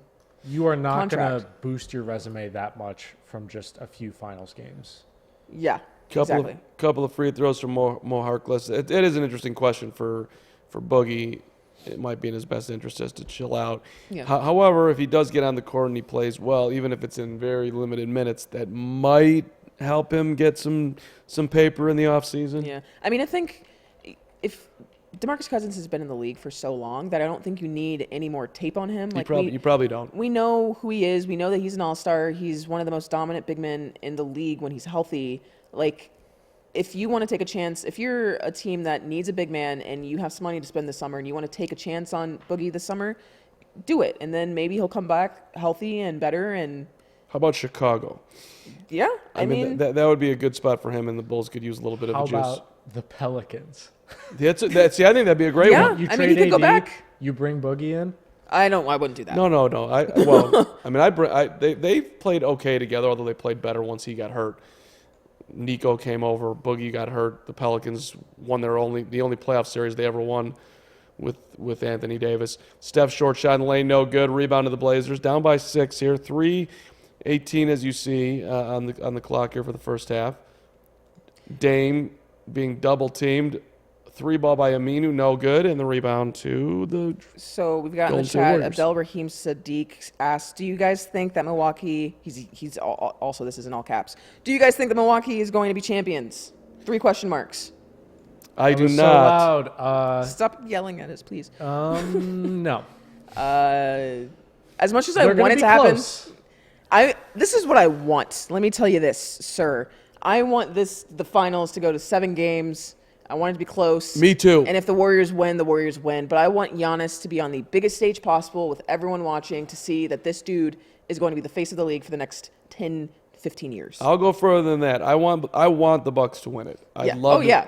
Absolutely. Me too. I just don't think it's going to happen. but I think anybody, if they had to bet, your financial future depends on it. You're betting Golden State. I mean, Yeah. How could you say anything else? I just don't think you have enough pieces on that Milwaukee team to match up against. Like, yeah, they have Giannis, which is virtually unstoppable, but who are you going to throw at Kevin Durant? Who are you going to throw at Clay? Who are you going to throw at Steph? It's just a lot of pieces to have to worry about if you're Milwaukee, a young team that is missing some key players. Malcolm Brogdon still isn't back. I don't even think he's playing tomorrow. Like, I don't. No, Brogdon's going to play. I'm pretty certain he's playing. He is. Yeah. Oh. Even with Brogdon, I mean, It's still not Golden a difference State maker. has so many guys they can go to. Yeah. And it's just always next man up mentality on that team. Somebody's going to pop off What- 30, 40 points. What do we think about that series? Because Toronto's not exactly. I don't expect the Bucks to run them over. I really don't. No, I don't either. But it does seem like we're pretty much just giving Milwaukee a pass to the finals. Which is crazy because it could be Toronto. And Toronto, Yeah. I think, just because they have Kawhi and he has more experience in the finals and has won a championship and a finals MVP, would also be a good. Like, I think whoever comes out of the East would put up a good fight against the Warriors. So, which I'm excited about. And for the record, Mike Budenholzer saying today Nikola Mirotic is going to start Game 1 against Toronto. Okay. Malcolm Brogdon will come off the bench. Okay. Probably some minutes restrictions, I imagine. When the one more tweet from Malika Andrews does a great job covering Yes, the NBA. she does. When asked about welcoming Malcolm Brogdon to the Bucks' second unit, Pat Connaughton had to cut into the question. It's not the second unit; it's the bench mob. Wow. Love it. Official. Milwaukee bench mob. Big difference there. One is I love someone owning their second unit. yeah. Right? That's amazing. He goes big difference there. One is a demotion. The other is a promotion. All right. That's fair. Go you, Pat Connaughton, who's hit some big shots in the playoffs. Yeah, we've got some more questions in the chat. Lucas Tanner, thanks for joining us, Lucas. He asked, do the Lakers make the playoffs next year? Ooh. There's too many question marks look, in the air for me to make that decision now. You predicted that they'd miss the playoffs this year, but you And I was predicted right. you predicted it not because you thought that LeBron was going to be unhealthy. No, it wasn't because I was Or like, it's gonna oh yeah, get hurt. everyone's going to get injured. I just didn't think they were a good enough team to make it. I think they make the playoffs next year. I don't think they make any serious run at a title. Okay. I think they win the whole damn thing. 'Cause I always think the best player in the league is going to win the whole damn thing, and I still want to leave that mantle with LeBron. I mean, it's only happened once in the past 4 years that the best players won the whole damn thing. If we're saying LeBron James is the best player in the whole damn league, That's true. That's true. No, I think. What do I think? I think the Lakers get someone this offseason. I don't think that they go. I think the Lakers get Jimmy Butler. Be it Jimmy, Kyrie, someone's coming out to LA, and even if they don't, my guess is that LeBron will be healthy. And when he was healthy this year, that they were absolutely going to be a playoff team. Yeah. Let's see, more questions. We've got, are the Cavs ever going to be good again? Ever? What's ever? Let's put a time cap on that, and let's say in the next 5 years, will the Cavs be good? I mean, the Cavs got screwed tonight. Which I think is fair. There's just teams in the league, the Cleveland, Phoenix, they don't deserve to have the number one pick right now because you were two incompetent franchises that consistently lose just to get the number one pick and then don't do anything with it. That's not I don't fair. think the Cavs are exactly in that situation. The Cavs are lucky because they have LeBron. But even before that, you drafted Anthony Bennett with the number one overall pick. That was What a good the- one. 2013, I want to say 2012, whatever it Something. was. Like, what the hell? That franchise is just completely inept. You fire David Griffin, who is now the president of basketball operations with New Orleans, who is now going to create a potential juggernaut in New Orleans with Zion. Anthony Bennett was 2013. Victor Oladipo went 2 to Orlando. CJ McCollum went 10th to Portland. Giannis went 15th to Milwaukee. The Cavs, whatever. Phoenix doesn't deserve the number one pick. I don't think the Cavs. Phoenix definitely doesn't. But back to the question of, are the Cavs going to be good in the next 5 years? No. What is good? All right. Good, it means you're in the playoffs. Yeah. I'll just do the Cavs make the playoffs in the next 5 years? Um, I'm gonna say no. How long do they have Kevin Love? How long is he under contract? Isn't he signing an I think extension? it's 2 more years, I want to say, but that's a guess. And it really depends on how. I mean, they could win the lottery next year, get a really great prospect. Things change quickly. That's all true. Klay Thompson, open, 3. Nobody covers him. Missed it. Ooh, that's a rare miss. Rebounded Cantor. 120. As you see it, 111 left in the first half here. And at halftime, we will be doing a giveaway from our fan-sided swag shop. So make sure you stick around for that because we will be doing giveaway here, asking a trivia question. You got to respond, giving away that lovely mug. Woo! Beautiful looking thing. It's moving. It's awesome. So that was a ridiculous drive by Steph Curry, who's complaining to the official that why can't I get a foul? I think, you know what's interesting? I think that the refs have kind of altered the way that they're calling these games based on the Golden State-Houston series because specifically that first game, everyone was talking about the officiating. That's the entire storyline of that entire series. So I feel like the refs have kind of backed off even more and not been lenient to whatever these players are saying toward them. I do think the players have done a little bit of a better job, too, not complaining. Yeah. I've noticed, at least particularly right after the Houston game where everybody was talking about the refs, like Draymond was biting his lip more than he, I think, ever has, at least that I've seen. But none of that's ever going to last forever. Yeah. No. Yeah. It's the age old. Come on, we're gonna have a conversation, Mr. NBA referee. Well, I also think it has to do with that. You look at the teams remaining, and none of those teams, I mean, aside from Golden State, the other 3 teams aren't known to be complainers to the refs. Like those teams aren't in the playoffs anymore. It was Houston. Philly has a tendency to do that. Like those teams aren't around. Golden State's got some wine in them. Oh yeah, aside from them, like the other 3 teams, they don't really have a reputation of complaining to the referees. Well, and Dame made a big point in the opening round series with that ridiculous 3 by Oklahoma City. He what was he sitting at home one night and he was just thinking about the refs and he's like, that's it. I'm not saying a word to the referees and I'm putting OKC out of their misery, and he did. That was preposterous. Yeah, it was great. Yeah, I mean, the refs are definitely variable in each game, but it's something you have to account for. Like, you have to win with some bad calls. You're not going to get every call. It's just not going to happen. It's interesting that they're showing the Currys on the screen because you see Sonia like cheering hardcore, and then you see that like whenever Seth makes a play, and then when Steph makes a play, you see Dell cheering super hardcore, and it's just like I don't know that I could be a parent just rooting for half of my child. Well, Yeah. didn't you say that Sonia's with Seth tonight? Yes. Okay, well, she was just blatantly caught cheering a Steph Curry Yes, three. she was. Which is fine. You have 2 kids in this series. Root for both of them. I don't get the division. Like, damn, you should root for that man. ridiculous 3. I want to see both of them standing up right now. I really wish they would show them on camera, but they're not. That was like 5 dribbles to his right, off balance 3. Steph puts him up by 9. At the buzzer? 2 big threes. And we're going to get a foul? What are we going to get? Oh, he stepped out of bounds. Mo Harkless stepped out of bounds. So 0.7 tenths left, Which is a and lot of time for that will do it for the first half. That was a quick first half.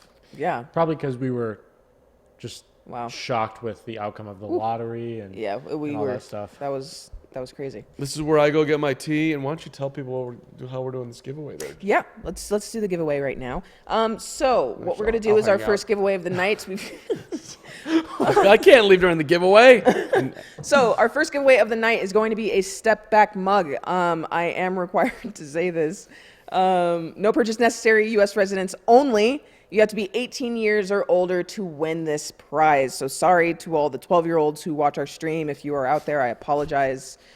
Be older. Grow up. So here's what we're going to do.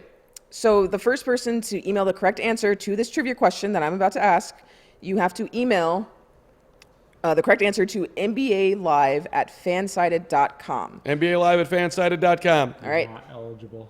I'm not eligible. You are not eligible. You are not No eligible. payola I cannot. pagola. Hunter, I know you're watching. You cannot win the mug, so don't even try it. So here is the question. First person to email NBAlive@fansided.com will be contacted by us for shipping and size and whatever if you win future prizes. First question. Who won the NBA draft lottery tonight? Tough one. Who won the NBA draft lottery tonight? And the email is in the chat now Yes, as well. the email that you need to send your answers to is in the chat on our YouTube page. I will say it again. Email your correct answer to nbalive@fansided.com. That is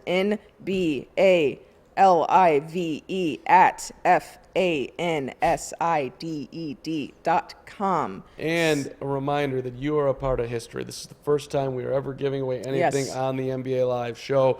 So you will go down in the annals of fan-sided NBA playoff history. It's the first winner. I mean, I think that's a big deal. Yes. Are so you going to kiss the mug before it's sent? So I'll for kiss all the of you mug. guys who are sending in answers in the chat, that is not the correct way you have to win. You have to email. We've put it in the chat as well. NBAlive@fansided.com. Email that. The first person to send us an email will get contacted. We'll give you a shout out on our future streams. Also, that is just one of our We two. might have more. We might have multiple giveaways later on in the game, so you might want to stick Stay around. tuned. And let me tell you, it gets better after the mug. All right, we're going to be giving away some clothing items. So I like the mug more Oh, than the but- clothing. Whoa, It's a very whoa. I mean, I like the clothing too. Yeah. everyone needs clothes. It's a great mug. It's huge. We've It's talked it's at with- great length about massive. how big this mug is. Yes, it's deep here. I will do a little display of the Oh. mug here. I thought it was going to stand up. We've got this lovely step back mug. Swing that mic in. Sorry.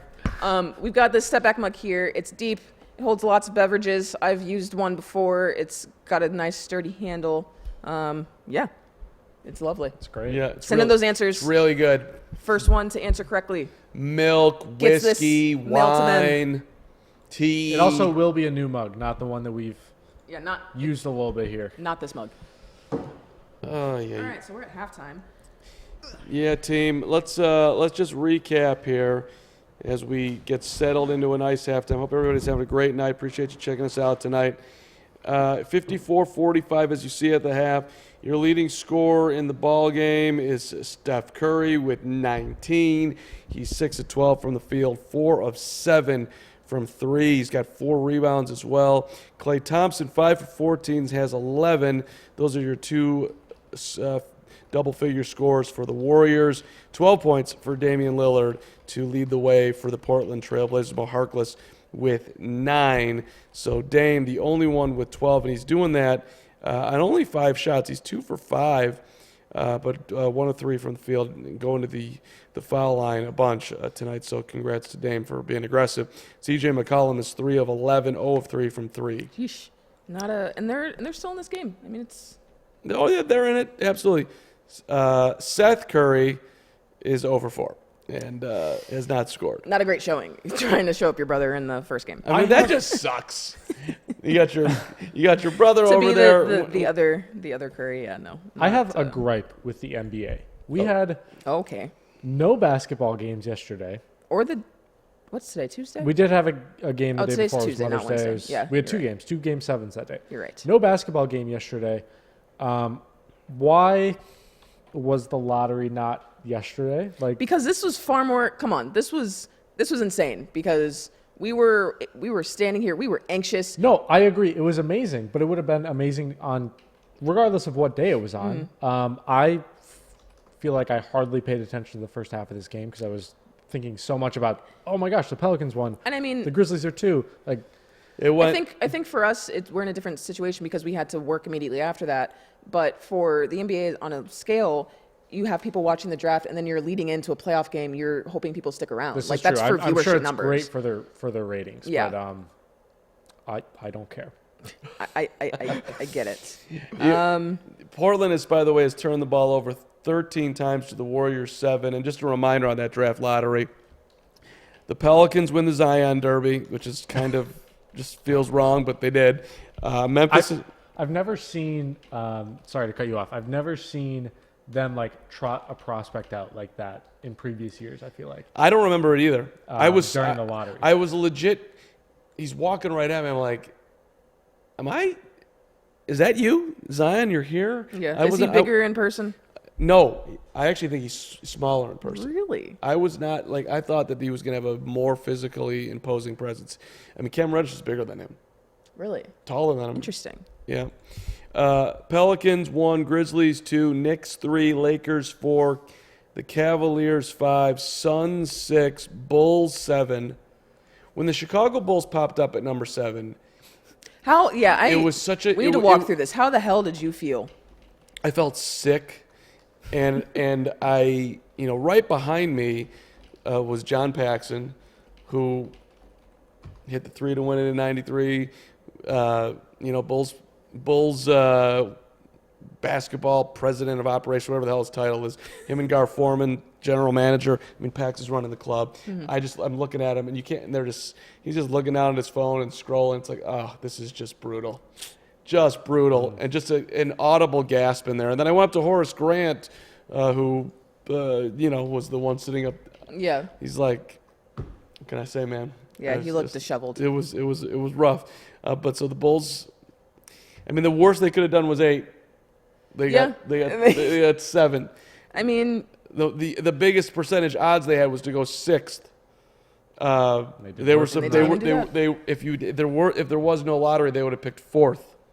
Well, they got 3 spots from where they're at. That hurts. I mean, it really sucks for Chicago as a fan base because, to go from, like you said, the Jordan era, you had Derrick Rose, and then he gets hurt, and then it's like years of Jimmy Butler, and then that's, didn't pan out, and now it's like you have a young core, you have Levine, you have Markkanen, Carter, sure, but it's not exciting. No, it's not. I mean, going to Bulls games this year, and we're in Chicago, we cover them all the time. Yeah. It felt like you were going to a nonstop preseason game.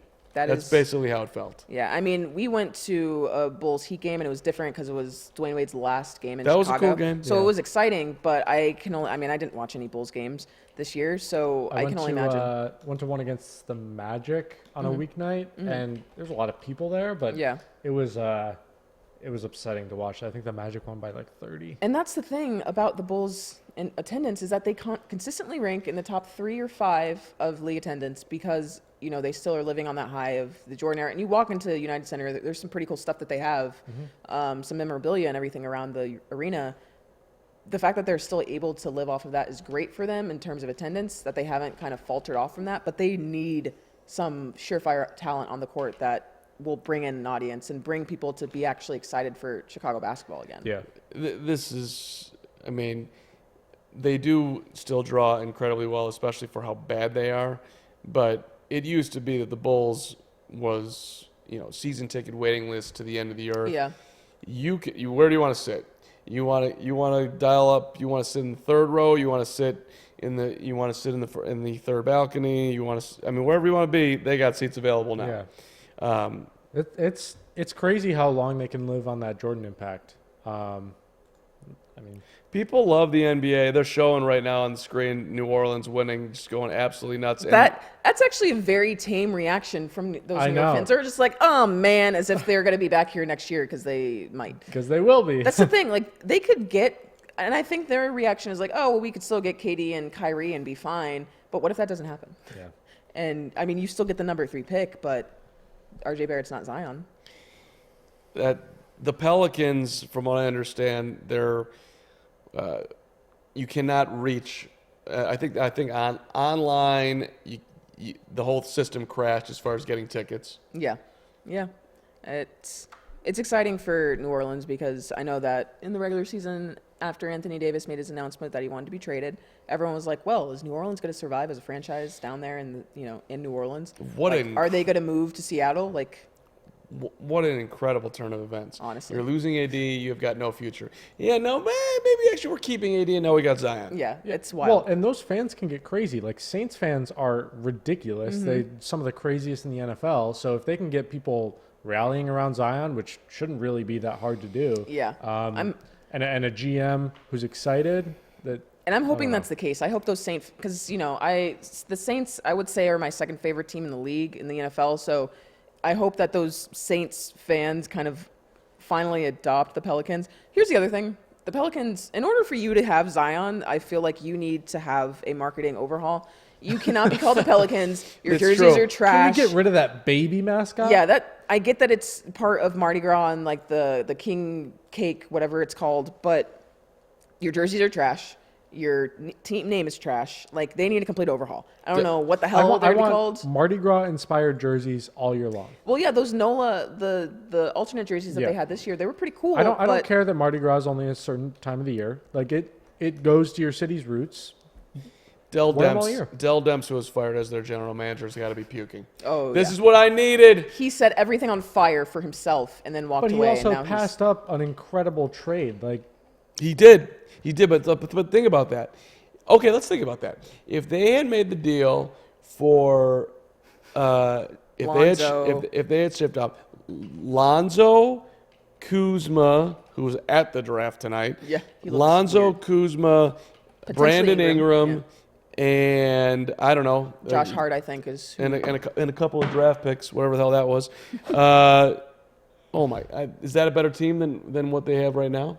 well, and then also you get the top overall pick. I mean, butterfly And effect. Who knows if that still happens? But I mean, would you rather have, so it's that or what New Orleans currently has, which is Drew Holiday, Julius Randle, Anthony Davis. That's their current team. Like, I guess you'd rather have Anthony I think Davis. Julius Randle is Julius Randle's a free nice agent. player, man. and I don't know how Julius Randle fits next to Zion, but Drew Holiday and Zion, to me, together sounds awesome. And I know that Drew Holiday has previously said, or maybe through sources or something, said that the whole reason he stayed in New Orleans was for Anthony Davis. So now it gives him another. He said that boost. directly. That was him. Yeah. So now it gives him okay, well, if AD leaves, at least there's Zion here. It's exciting. I mean, for him, he's older. Yeah. He might be wanting to play for a championship, but Julius Randle has a player option for $9 million that he will likely not take, so he can test the free agent market. But yeah, it definitely impacts their likelihood of keeping him. They've got something to pitch to him. New Orleans is a player right now in the Western Conference. Their summer is so intriguing. So I want to go further back in the chat here. There was someone who asked what our thoughts on the recent hire of Frank Vogel for the Lakers head coaching position. Trying to find it, but I like Frank Vogel. Frank Vogel is a quality NBA Mario head coach. Marcel asked that, by the way. I think the Lakers handled their coaching search is about as bad as you can, and whatever they did with Ty Lue, I mean, I've heard that they offer him a 5-year contract, and then the Rambis family got involved, mainly Mrs. Rambis. It was like, hey, Jeannie, don't do this. Offer him 3 years, which they did, and then Ty Lue's like, well, what's up with the 3 years? Like, well, LeBron signed for 3 years. We're gonna have you for 3 years. He's like, I'm coming to coach the Lakers. 5 years is standard. You gave Luke Walton 5 years. Also, you can fire a coach if you need to. Like, Yeah, Lakers give can him afford 5 it. years. Like, he's not going to stay there all you're 5 gonna years. have to shell out the money and pay them the full contract, but like even Lakers- if you sign him to 5 years, it goes wrong. Okay, you move on. It happens. Yeah. Like the Right. Lakers are terribly run. Oh, absolutely. And in Tyler's defense, you look at Cleveland, and they just hired the Michigan coach, and they gave him a 5-year deal, and he's never coached a game Right, in the John NBA. Beilein gets 5 years. Yeah. Ty Lue's won a title, granted Yeah. with LeBron. But this is what you're doing. You're pairing with LeBron. Give him his 5 years, man. Yeah. What are you doing? If you believe that Ty Lue can coach, which I would think you do because you've gone down this road. He can at least coach LeBron. Right. He has experience in that, and Frank Vogel does not. Frank Vogel has experience losing to LeBron James. Yeah. Well, Ty Lue's no schmuck. Like, yeah, the title he had was with LeBron, and he works really well with him. But from what I read, Ty Lue came to those the interviews with binders full of papers with a scouting report on each of the Lakers players. Like, he was ready for this job. He could have done a nice job with it. I'm with Carm. Like, Luke Walton, Frank Vogel, great coach. He's going to do a fine job, I think. But probably not the best fit. Yeah, I would agree. I think that any coach that actually coaches is not going to be a fit with LeBron. Ty Lue is the perfect case of that. Like, whatever he can bring up, however many binders to show face or whatever. But Ty Lue was a mouthpiece for LeBron James, and that's what he needs as his coaches. That's not going to happen with Frank Vogel, I don't think. Second half just underway here. Well, one more thought about the Lakers deal. Adding Jason Kidd in, you just already are, kneecapping Yeah, Frank Vogel. Ooh, I Iggy. why And one. Iggy going coast to coast. Warriors up by Iggy is so 11. consistent, so consistently good. He usually is. I would say that him and Sean Livingston have not been very consistent this playoff series, and which is Oh, he's also wearing KD's shoes, which I hate, by the way. Which is, I think, one of the problems that I the felt Warriors. like he's been good in the games I've seen of him. I think that. They took that bucket away.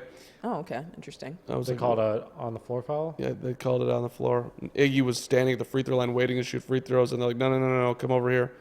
Another I foul mean, yeah, calls. Iggy's had some games less than 10 points, but he's had 1, 2, 3, 4, 5, 6, 8 games with double digits. Some decent. He's also rebounding shooting and incredibly assist well numbers. from. Well, at least he's had some big games from three.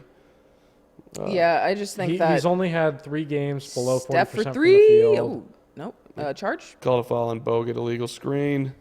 Okay. What was Well- that? 3 consecutive foul calls? A little bit of a slow Whoa. start to the second half. They're showing a stat on the screen: 14 turnovers for the Blazers and 14 field goals. That is not how you win NBA basketball games. No, it is not.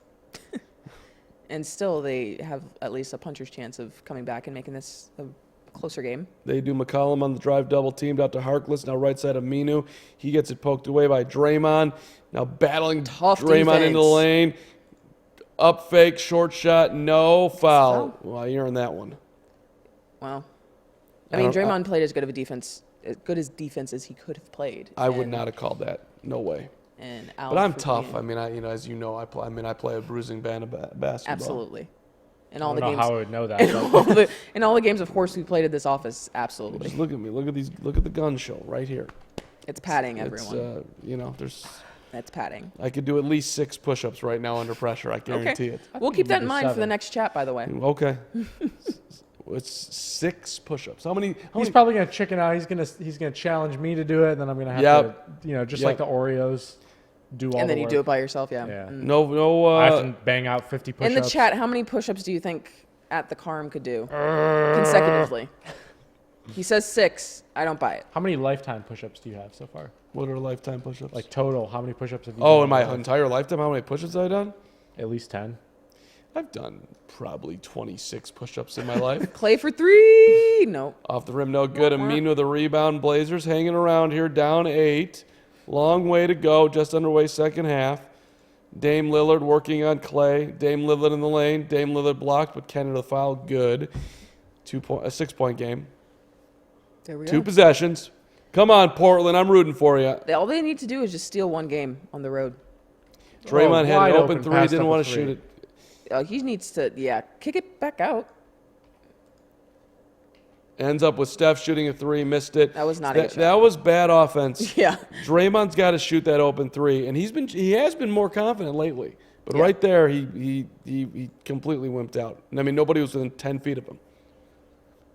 Got to shoot it, sir. Dame on. Oh, that was also a Yeah, bad the shot. He was Blazers- hunting for the foul there. The Blazers are not going to win if they're doing hero ball like that, Yeah. with one guy dribbling the ball the whole possession and chucking something which up. has not been their style of play typically this postseason. They've been able to move the ball around pretty well, and that was a terrible possession. I don't know why Dame's hunting for fouls. It's not that far gone. Little step back shot from Clay, no good. Bogut the follow. Yeah, it is in. 56-48. Warriors by 8. Okay, so which series to you is more compelling, this series or Milwaukee-Toronto? Toronto by far. Yeah. I think that one's definitely closer. This one, it's I don't know. It's a nice story. I like that the Blazers made it this far, but I This I one don't like won't- to say a series is Damn. wrapped up before it's Blocked over. by But that's Clay how this one on feels. CJ. Yeah, this one won't get interesting until Golden State loses like 2 games. Steph for 3, good. Steph doing what he does best, 11-point game. sucking the soul out of opposing teams. I was reading today. 22 points, by the way, with 9 minutes to go in the third quarter. 5 of 9 from 3. He loves the 3 from the left wing. Left side of the key. That's his spot. It's his money shot right there. Also, Do you have a spot?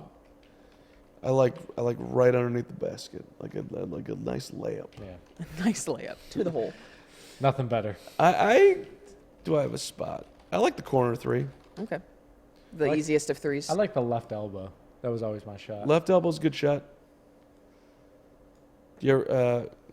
Let's talk about our hoop games. Jazz, when's the last time you played? When was the People last time care I about played- this. I know this. When was the last time I played basketball? Mhm. You know I've never played organized basketball in my life, right? What? Really? Yeah. Everyone just thinks I did. I- Where's this jump shot? Exactly. I have a lot of practice under my belts. No, my brother, my family is very much a basketball family. My dad played basketball. Both of my brothers play basketball. My brother plays professionally overseas. So growing up, I was his practice dummy. So Your brother plays professional basketball overseas right now? His season's over, but he was in Norway this past season, Spain the last 2. Did you not know that? I did not know that. Oh, I knew that. You knew that? Yeah. Yeah. How'd he do? He's just good over there. I think Where do you go to college? University of Missouri St. Louis. And what's his name? Tyler Wimbish. Tyler Wimbish. He's written on the chat. Yeah, I know that. I've said that before. We have a legit professional athlete writing on the chat. Yes, we do. How competitive are you with your brother? Oh, very competitive. We can't play board games. It's bad. Especially because we are 11 months apart because we were both born in 93. And so we are Irish twins. That is what that is called. But going back to the basketball portion of your question, I practiced with him. I was his practice dummy growing up. And so I just kind of picked up on skills. And for a moment, I was going to play basketball. And then I was like, no, I don't want to. I'd rather watch it. So, but I'm a good pickup player. So. I mean, I've been impressed with your talent shooting on this hoop. You on this hoop is strong. Yeah, I've played basketball. Like when I was in college, I would go play one-on-one, like at the gym in college. Like I would do that. But Are we talking KU college? Or are we talking Arizona? KU. Yeah. Rock Chalk Jayhawks. Yes, which is very good facilities there, by the way. But other than that, of course they got good facilities. They don't. Yeah, I mean, for the students, not for like the basketball players, but like their student gym that they have it's very nice. So many basketball courts, and they have women's basketballs too, which is nice. It's the best thing about college recreational hoop. Yes, It really is. You just show up and there's just people ready to play. It's great. I mean, you got to. That's all I did senior year. University of Iowa. God love you. There we go. Go to class from 10 to 3. Steph for 3. It's good. Oh boy, Steph's just night. Steph is on fire. Our rec facility had a hot tub that you could use. Brian free of Smith charge. says, "I'll take you to school in horse." I don't know about that, man. Ooh, Brian talking smack on the chat. I Brian. am the defending horse champion in this office. No one has challenged me. Although you block shots, that should I blocked be extra a letters. shot. I blocked a shot, and even if there was an extra letter, I would have won by 2 I'm letters. led to believe that if you block one shot, you've done it before and will do it again. Jasmine's a cheater. We've talked I about this blocked many times. one shot, and again, as I just said, even if we added an extra letter, I still would have won. I won by 2 letters. I don't know. Carr might have got some momentum. No, he was missing That's a shots. good point, Wilson. I like that. Nah, he was missing shots to left and right. 62-48. Golden State in control, up 14 here. Game 1 of the Western Conference Finals. The Chicago Bulls are drafting Let's 7 see. overall. Mario Marcel asks, will LeBron James win another ring before he retires? Ooh, that's a good question. Nope. No? I don't think so. Really? No. I think if the Lakers have an all-time offseason that everyone is hoping that they have this offseason. Yeah, I mean, I guess if he can bring in really good free agents, but I just don't see it happening. It's just things hard are not for him. going well in Los Angeles. It's a poorly run franchise. I mean, he made a choice when he decided to go to the West. That's it was for a sure. choice, yes. Like, I mean, he could have stayed in the East and just feasted on those teams for the rest of his career and been to the finals. Yeah. Maybe won one more ring on, just the sheer will of him. But I think he wins one more. I find it hard to believe that LeBron James, as dedicated and as hardworking as he is, will just not win another championship. I at least think he'll go to the finals. Like, I could see that. I'm I don't know, not. winning a title's hard. Yeah, Yeah. I'm not. It takes a lot of things to go right, and I just don't trust that the Lakers have the organizational abilities to put a team together for things to go right for them. I think he wins another one. Brian Smith says LeBron is going to get Kyrie back and probably win another one. I don't know if that's the answer. Yeah, I don't think Kyrie is going to go to the Lakers because, I mean, that whole story is interesting because Kyrie wanted to leave Cleveland because he didn't want to be in LeBron's shadow. Then he went to Boston and was like, whoa, I can't lead a team. And now it's like, does he want to go back and be the second fiddle to LeBron because it's easier? Just because everyone's not asking him a billion questions? Maybe. Like, I don't know that he wants to be the man anymore. It feels real off for him to all of a sudden be like, yeah, I'm going to go back and play with LeBron again, but maybe he will. Everything about Kyrie is a little off. Like, That's I true, love Kyrie too. Irving, but that man is a little off. Like, Yeah. as a person. And it's It's funny. weird because I think he's such a smart guy. Sorry. No, I mean, Oh, yeah, for sure. Kind of with what you're saying, him being a smart guy, and him being a little off, he is literally just a tad off on everything, like just a little bit. Well, I think he's. How about the flat earther stuff? Was pretty. That was okay. Grand That's Canyon the one off. thing that's. But I guess how do you know I'm not a flat earther, Carm? Okay. I trust you, Josh Wilson. I appreciate that. I think I am a round earther indeed. I mean, I know we got. Do we have any flat earthers out there in the chat? Yeah, let us know. We definitely do. The flat Earth is one of the great. Those are some beautiful people. I'm impressed. I mean, they have like Stick to your guns. They have like whole rallies and stuff for that. I know. Like, it's amazing how dedicated they are to saying that the Earth is flat. It's a government. Man of Faith, which is hilarious, says they need Jesus. That is just like the perfect lineup of Who needs Jesus? the flat earthers. Oh, okay, Well, right. we need Jesus. Well, we all need Jesus. I mean, Don't come on. we? Let's see. We've got some comments to our conversation about the Kyrie situation. Man of Faith also says Kyrie's not going back to his dad's house.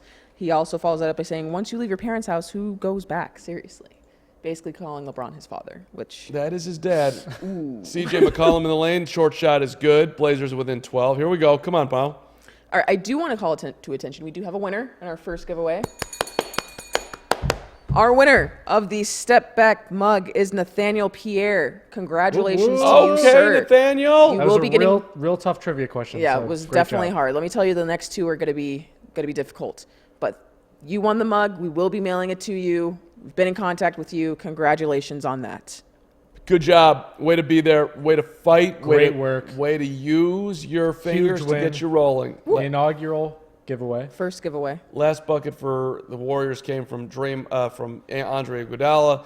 The next one is, Steph just got real cocky with a ridiculous around the back pass that In traffic.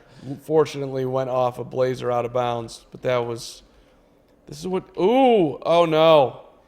Dame Lillard came off the screen and grabbed he's the back wincing. of his right hamstring. Have you guys ever even like tweaked a hamstring? That's a tough one Yeah, to that work does with. not look...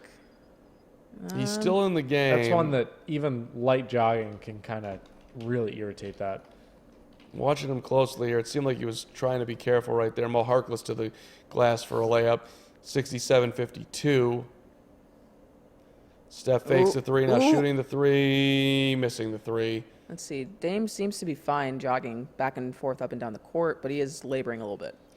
Seems a little ginger to me. Pull up by McCollum. No. Rebound back to the Blazers. McCollum fouled. Will shoot 2 free throws. Well, while we're in a lull of them shooting 2 free throws, I think we should do another giveaway. All right. Oh, yeah. Giveaway number 2 of the night. Our second giveaway is going to be this great Everest T-shirt. The Everest is our Great tee. is our logo here at Fanside. It's on the back of the hoop there on the little sticker. So this is a T-shirt. As I said, we are giving away more clothing. So for this trivia question, again, you have to email the correct answer to nbalive@fansided.com. The second trivia question is, who is the commissioner of the NBA? All right. These are easy questions. Who is the commissioner It of the should not NBA? be hard. We're The trying to answer- give you guys free stuff. Don't say David Stern. It's not David Stern, and it's not Roger Goodell. Email All right. to NBA I just narrowed it down. fansided.com. Give your correct answers. Email us, nbalive@fansided.com. No purchase necessary. U.S. residents only. 18 years or older. If you are under 18, you do not qualify. I apologize to you teenagers out there. Your day will come. Zach Best asked, our fearless leader, any chance Zion doesn't end up in New Orleans? No. Well, I think, they might trade that pick. It's not going to be because they choose They'd be someone else. stupid. If he doesn't end up there, it's definitely going to be because they package it with Anthony Davis. I just don't think that's worth it, though. You're giving up on a potentially franchise-changing player. I think there's a 0.0% chance. You can't do that to a fan base who's flooding your call center and crashing your website because they want Zion. All of a sudden, you trade him. I They don't think show up and there's no Zion. I still think you can do that. Yeah, I agree. I think if you're in New Orleans, you just take the pick. I mean, you and I, Josh, talked about what if Zion's a bust, and that is a actual possibility because who knows. But I don't think that's a possibility, unless he gets hurt. sounded Is like that, is that a cat baby or Carm is out there. or baby. I can't tell. Baby Carm is crying. What's up, Baby Carm?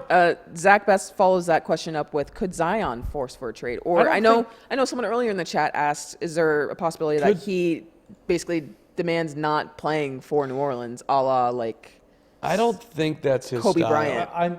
I'm same way. I think he's gonna go wherever picks him, and that's gonna be probably New Orleans. I don't see him being the type to be like, I don't want to play with this team, don't want to play with that. Yeah, team. I don't think I definitely think he's a team first guy. Just it's very indicative of him coming back. He from knows injury his at Duke. value, and I think he's ready to, if he needs to take on a leadership role right away, he wants to do that. And he can do that probably in New Orleans, depending on how things shake out with Anthony Davis and who they trade for.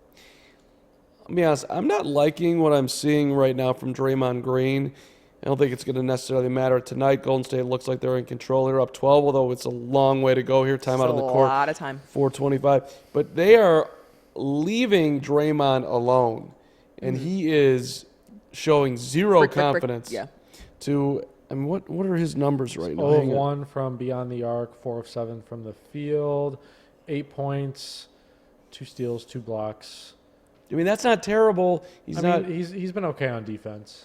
I just, maybe I'm old school here, but if you're wide open, it's not like he's, he's not a great 3-point shooter. I get it, but it's not like he's incapable of making it.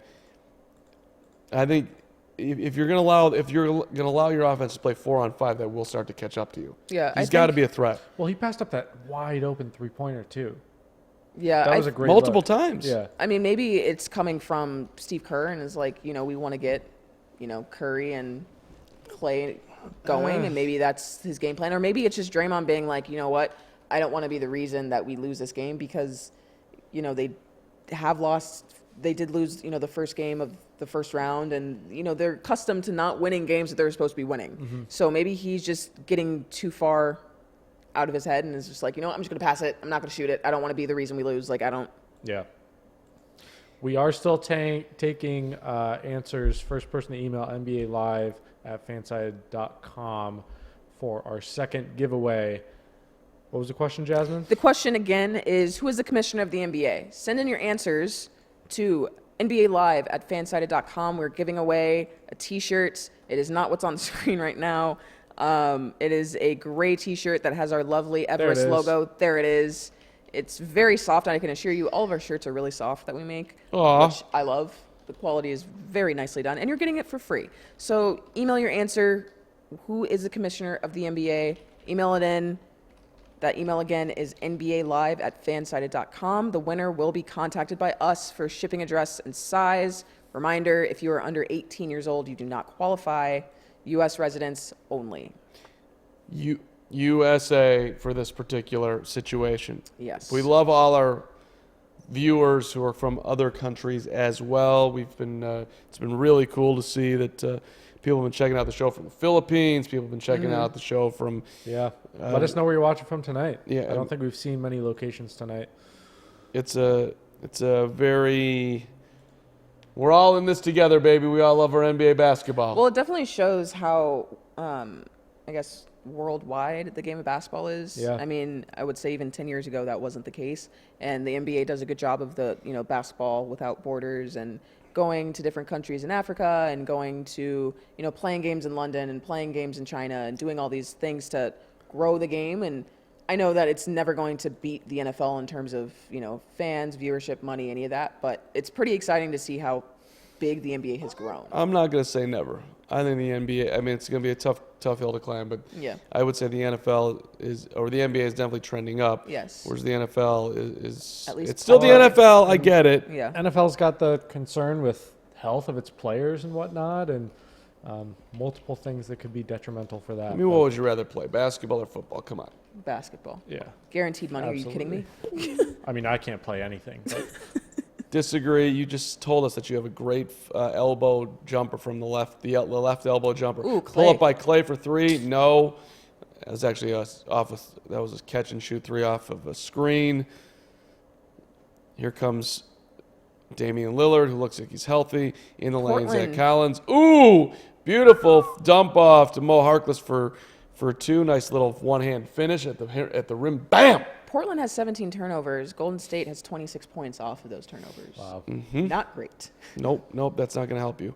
Here's Draymond in the lane, lost the ball, got it back. Now shooting a fadeaway, gets it blocked by Harkless. That was a Wow, that was a So weak shot. we see Draymond passing up open threes, but then he takes that Dirk-esque shot, if you will, and gets it completely blocked. I think you're right. I think he's lacking confidence in this game, which is kind of terrifying if you're Portland, because that means in game 2 he's going to come out typical Draymond, screaming, intense, Yeah, and I don't know if they need him, because right now Steph for Curry's the just going three. bananas. Around his screen, he's talking to C.J. McCollum too, as the Warriors go back up by 13. He's got 31, 12 in the quarter.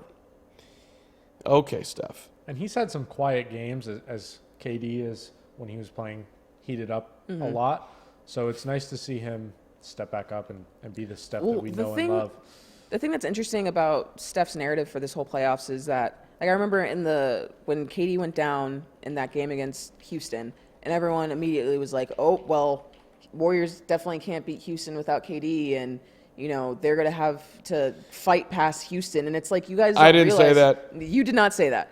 But it's interesting. It's weird that people have forgotten that this team won a championship without Kevin Durant, number one. Number two, this team adjusts its style of play because it funnels its style of play through KD. When he's not on the floor, the style that they play is completely different. It goes through Steph. So Steph doesn't need to go off for 35 points every game when KD is going off for 35, 40 points. When he's not in the game, that's when it's Steph's turn to shine. And people are like, now all of a sudden people are like, oh my God, I forgot Steph Curry was really good. Yeah, well, no duh. Yeah, like, so, obviously. So do we think this summer, when Clay potentially leaves, KD potentially leaves, are the Warriors going to be okay?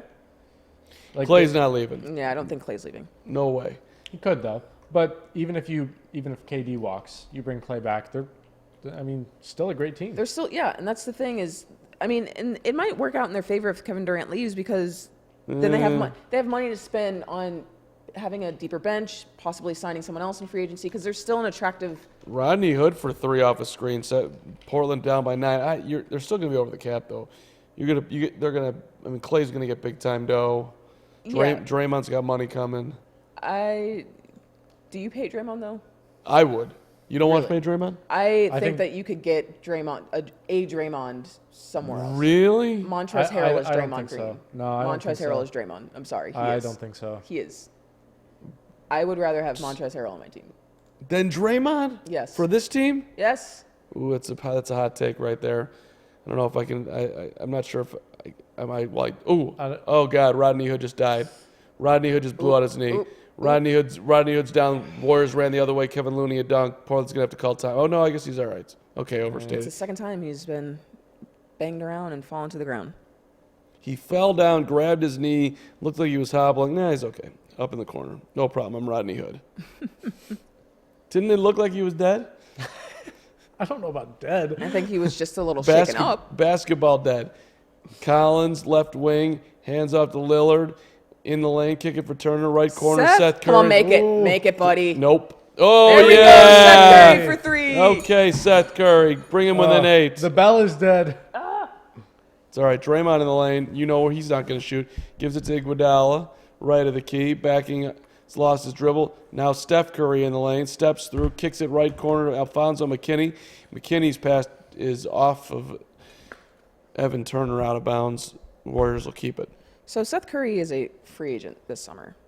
Seth Curry? Seth Curry is a free agent this summer. He signed a 1-year deal with Portland after playing the last 2 seasons in Dallas.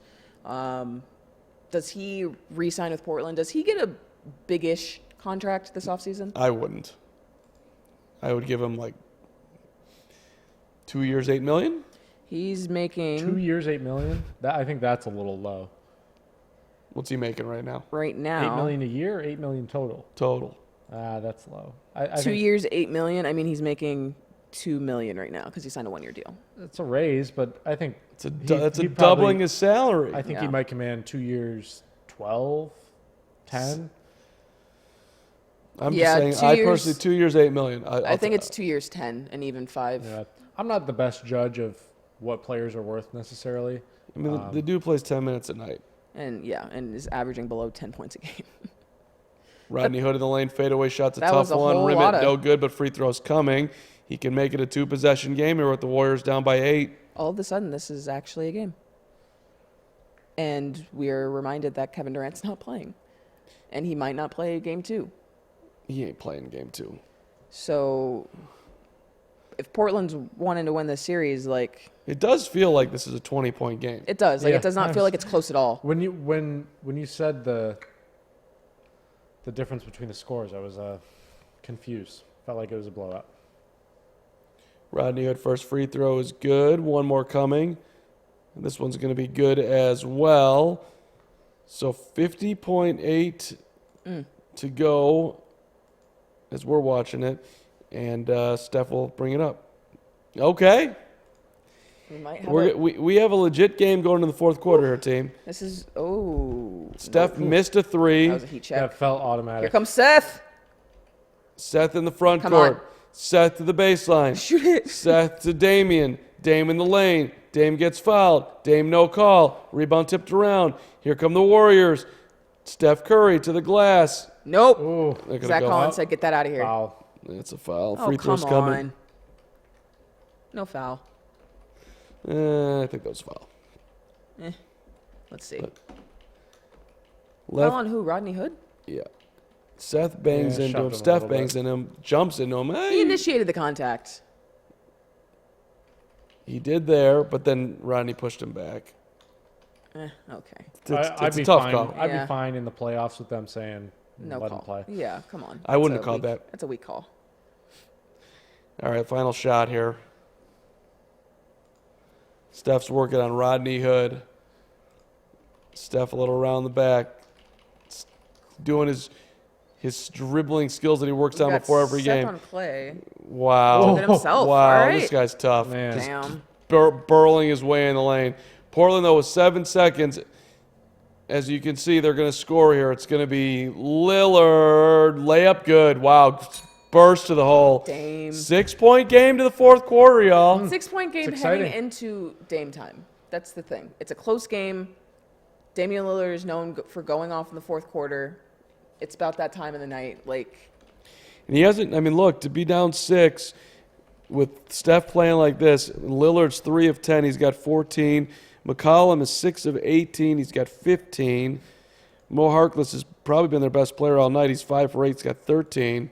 But Steph's got 33 on 11 of 21. They're only up 6. I mean, Wilson is leaving. Wilson has to use the facilities. Go Wilson.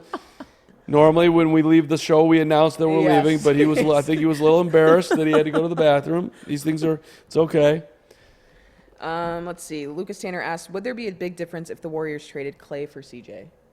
That's a good question. That is a I mean, I think they both fit their teams well, and that we don't need that. But I mean, if you told CJ like, "Hey, we're sending you down to Golden State, you get to play with Steph," I mean, I think that Golden State would be worse defensively because while Clay is one of the greatest shooters of all time, the other half of his game is he's a pretty damn good defender and he can defend multiple positions. CJ McCollum has to be, they have to hide him on defense most of the time in Portland. So I think, like you said, they fit both of their teams. I think Portland would love to have Klay Thompson. They could have Klay Thompson this offseason if Klay wants to leave. I know there were reports talking about how he wasn't happy because he's getting the crumbs or whatever the hell that means. yeah. But he was pointing at Joe Lacob, the Warriors owner, after Game 6 in Houston. Lacob, that was his first ever draft pick.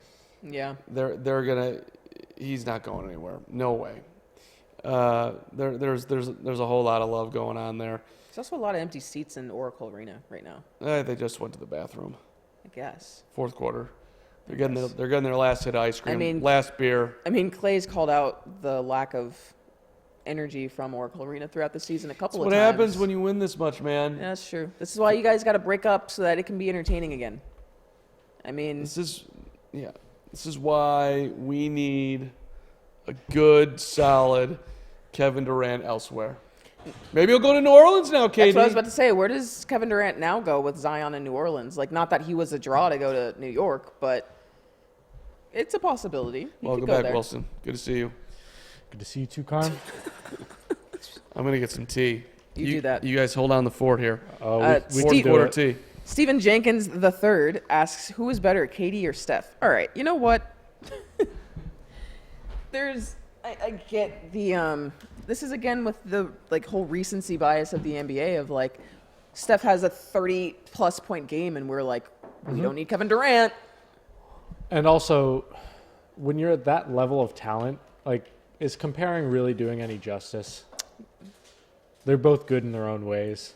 They're both great in their own ways. That's such a everyone needs to be peaceful answer. Yeah. Oh, I'm known for having those cop-out answers. Yes, with I know. You just don't want to everything. answer the question. No, so if you're asking me right now, I this am season, asking you right now. KD, for sure. Yeah, I mean, so you're saying you don't think overall that Kevin Durant is a better player than Steph Curry? Sure. I mean, I don't. I guess I've never had this conversation with you before. You really think that Steph Curry potentially might be better than Kevin Durant? Potentially. I think if I'd have Dude, there's a whole other side of the court that's called defense that Steph Curry does not play at an elite level. Yeah, okay. That's a good point. I like that you go off the board, Wilson. I haven't put much thought into this, to be honest, because like I said, when it gets to that level of talent, I mean, why compare? They're both amazing. It's just such a huge storyline with the Warriors because I feel like within the Warriors fan base, it's such a battle of who do we love more, Kevin Durant or Steph? Who's better, Kevin Durant or Steph? I also, for some reason, which also, what a great problem to have, I guess, for Warriors fans. That you're, which one do we like more? Are you kidding me? Oh, it's got to be Steph. You like Steph more. Yeah, they love Steph, and that's never going to change, which is why Kevin Durant might leave this offseason. I don't He know. wants to be loved. For some reason, in past years, have not really appreciated Kevin Durant quite as much as I should have. Probably. This year is definitely the year that I'm like, okay, yeah, he's incredible. Which is the reason why Kevin Durant's always complaining and creating burner accounts because that's that exact part of reason. why I maybe didn't like him as much as I should have, is because of all that off the court stuff, which probably isn't fair, but I don't know. It plays into his image. When you're thinking of that player, I think of, burner accounts. Yes, he's a good player, but there's all these other things. Yeah. But yeah, when it comes to on the court, he's great on both ends. Yeah, I think a lot of NBA fans would think the same line as you of all the off-court baggage is outweighed, and the fact that he even plays for the Warriors has been a deterrent for NBA fans of saying Kevin Durant is one of, if not the best player in the league. Mm-hmm. We have a Jonas Jerebko couple Quinn free Cook throws. Feeling it. We got a Quinn Cook 3 that puts the Warriors up by 9, 82-73, and we have a backdoor CJ McCollum bucket to start the scoring for the Blazers here in the fourth. And just a reminder for anyone just now joining us, we are doing this tomorrow and the following day. Tomorrow for Bucks Raptors and the following day for Game 2 of this. So be sure to subscribe. Oh! Damn. Almost a sweet save by Sean Livingston, but ball ended up going out of bounds. This game is close, but I cannot explain to you guys how excited I am for Milwaukee, Toronto tomorrow. Yeah, it's going to be a good one. Toronto coming off of that insane game winner that you guys were able to watch live and do this. That was awesome. I was able to experience that in the comfort of gosh. my own home. And Milwaukee just completely wiping their hands with Boston easily, and then Giannis making that statement either today or yesterday. When you're up 1-0 against Boston, or when you're down 1-0 against Boston, it doesn't really matter. It's not that big of a deal. That is such a shot to the Celtics if I've ever heard one, and I think it's hilarious.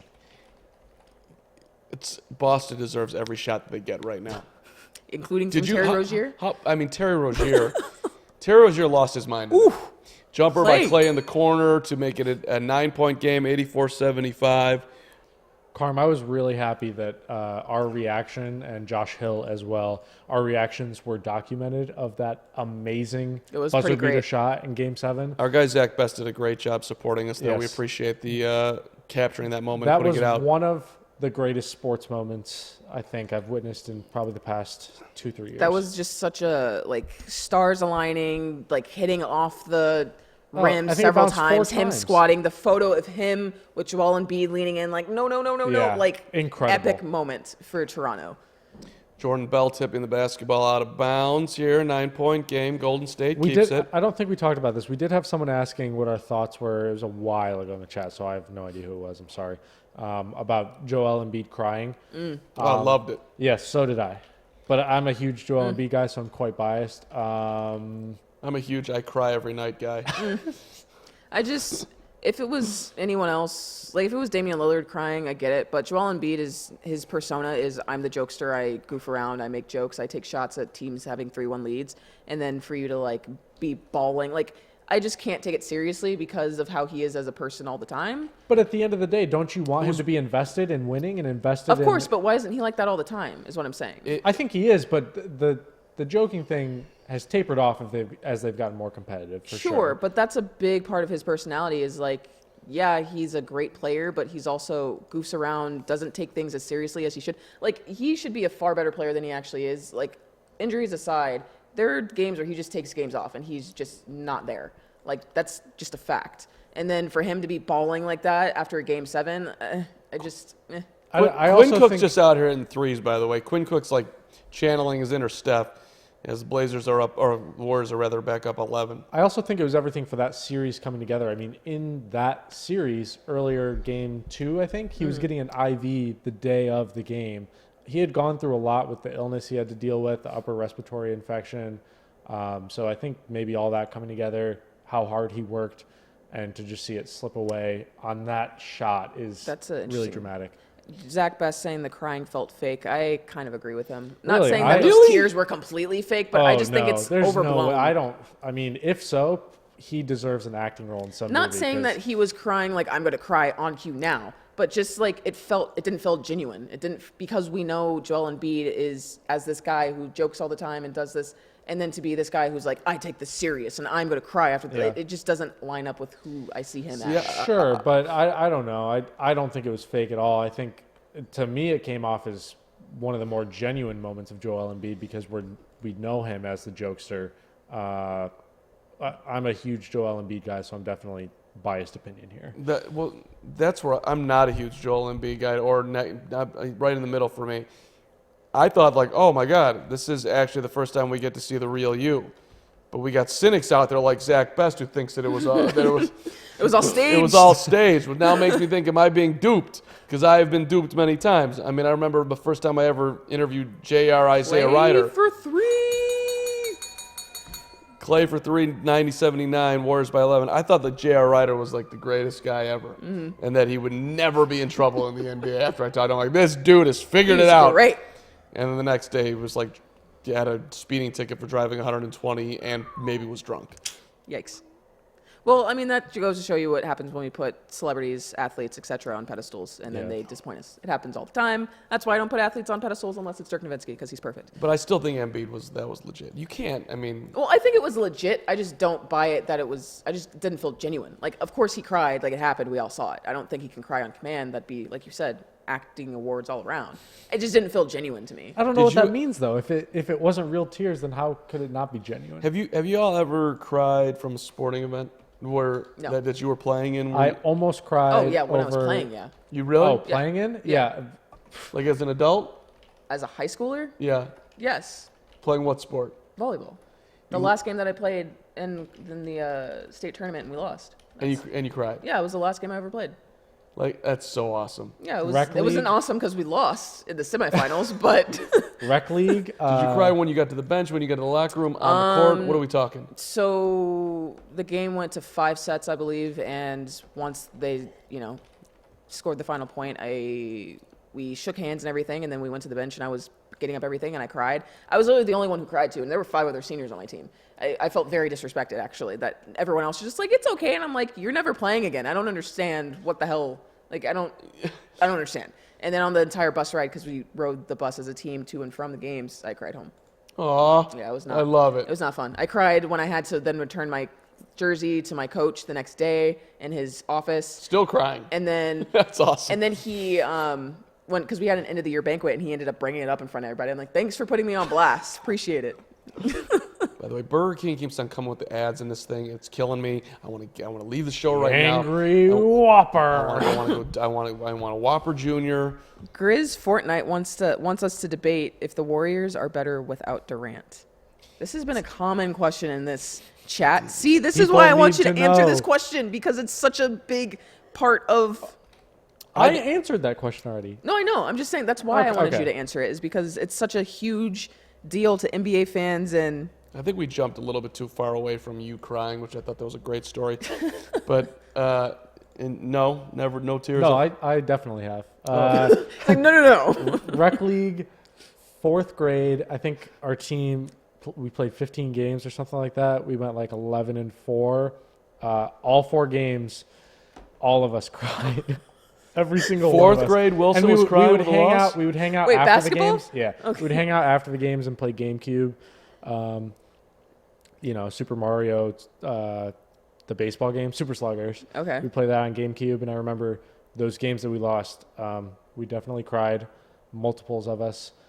Parents would always... A group cry. It's Yeah. like a therapy session. I do want to interrupt you, though, because Man of Please Faith do. is asking us, so what are we all doing tomorrow? We will be here tomorrow doing the Bucks-Toronto game, so tune in with us. Continue.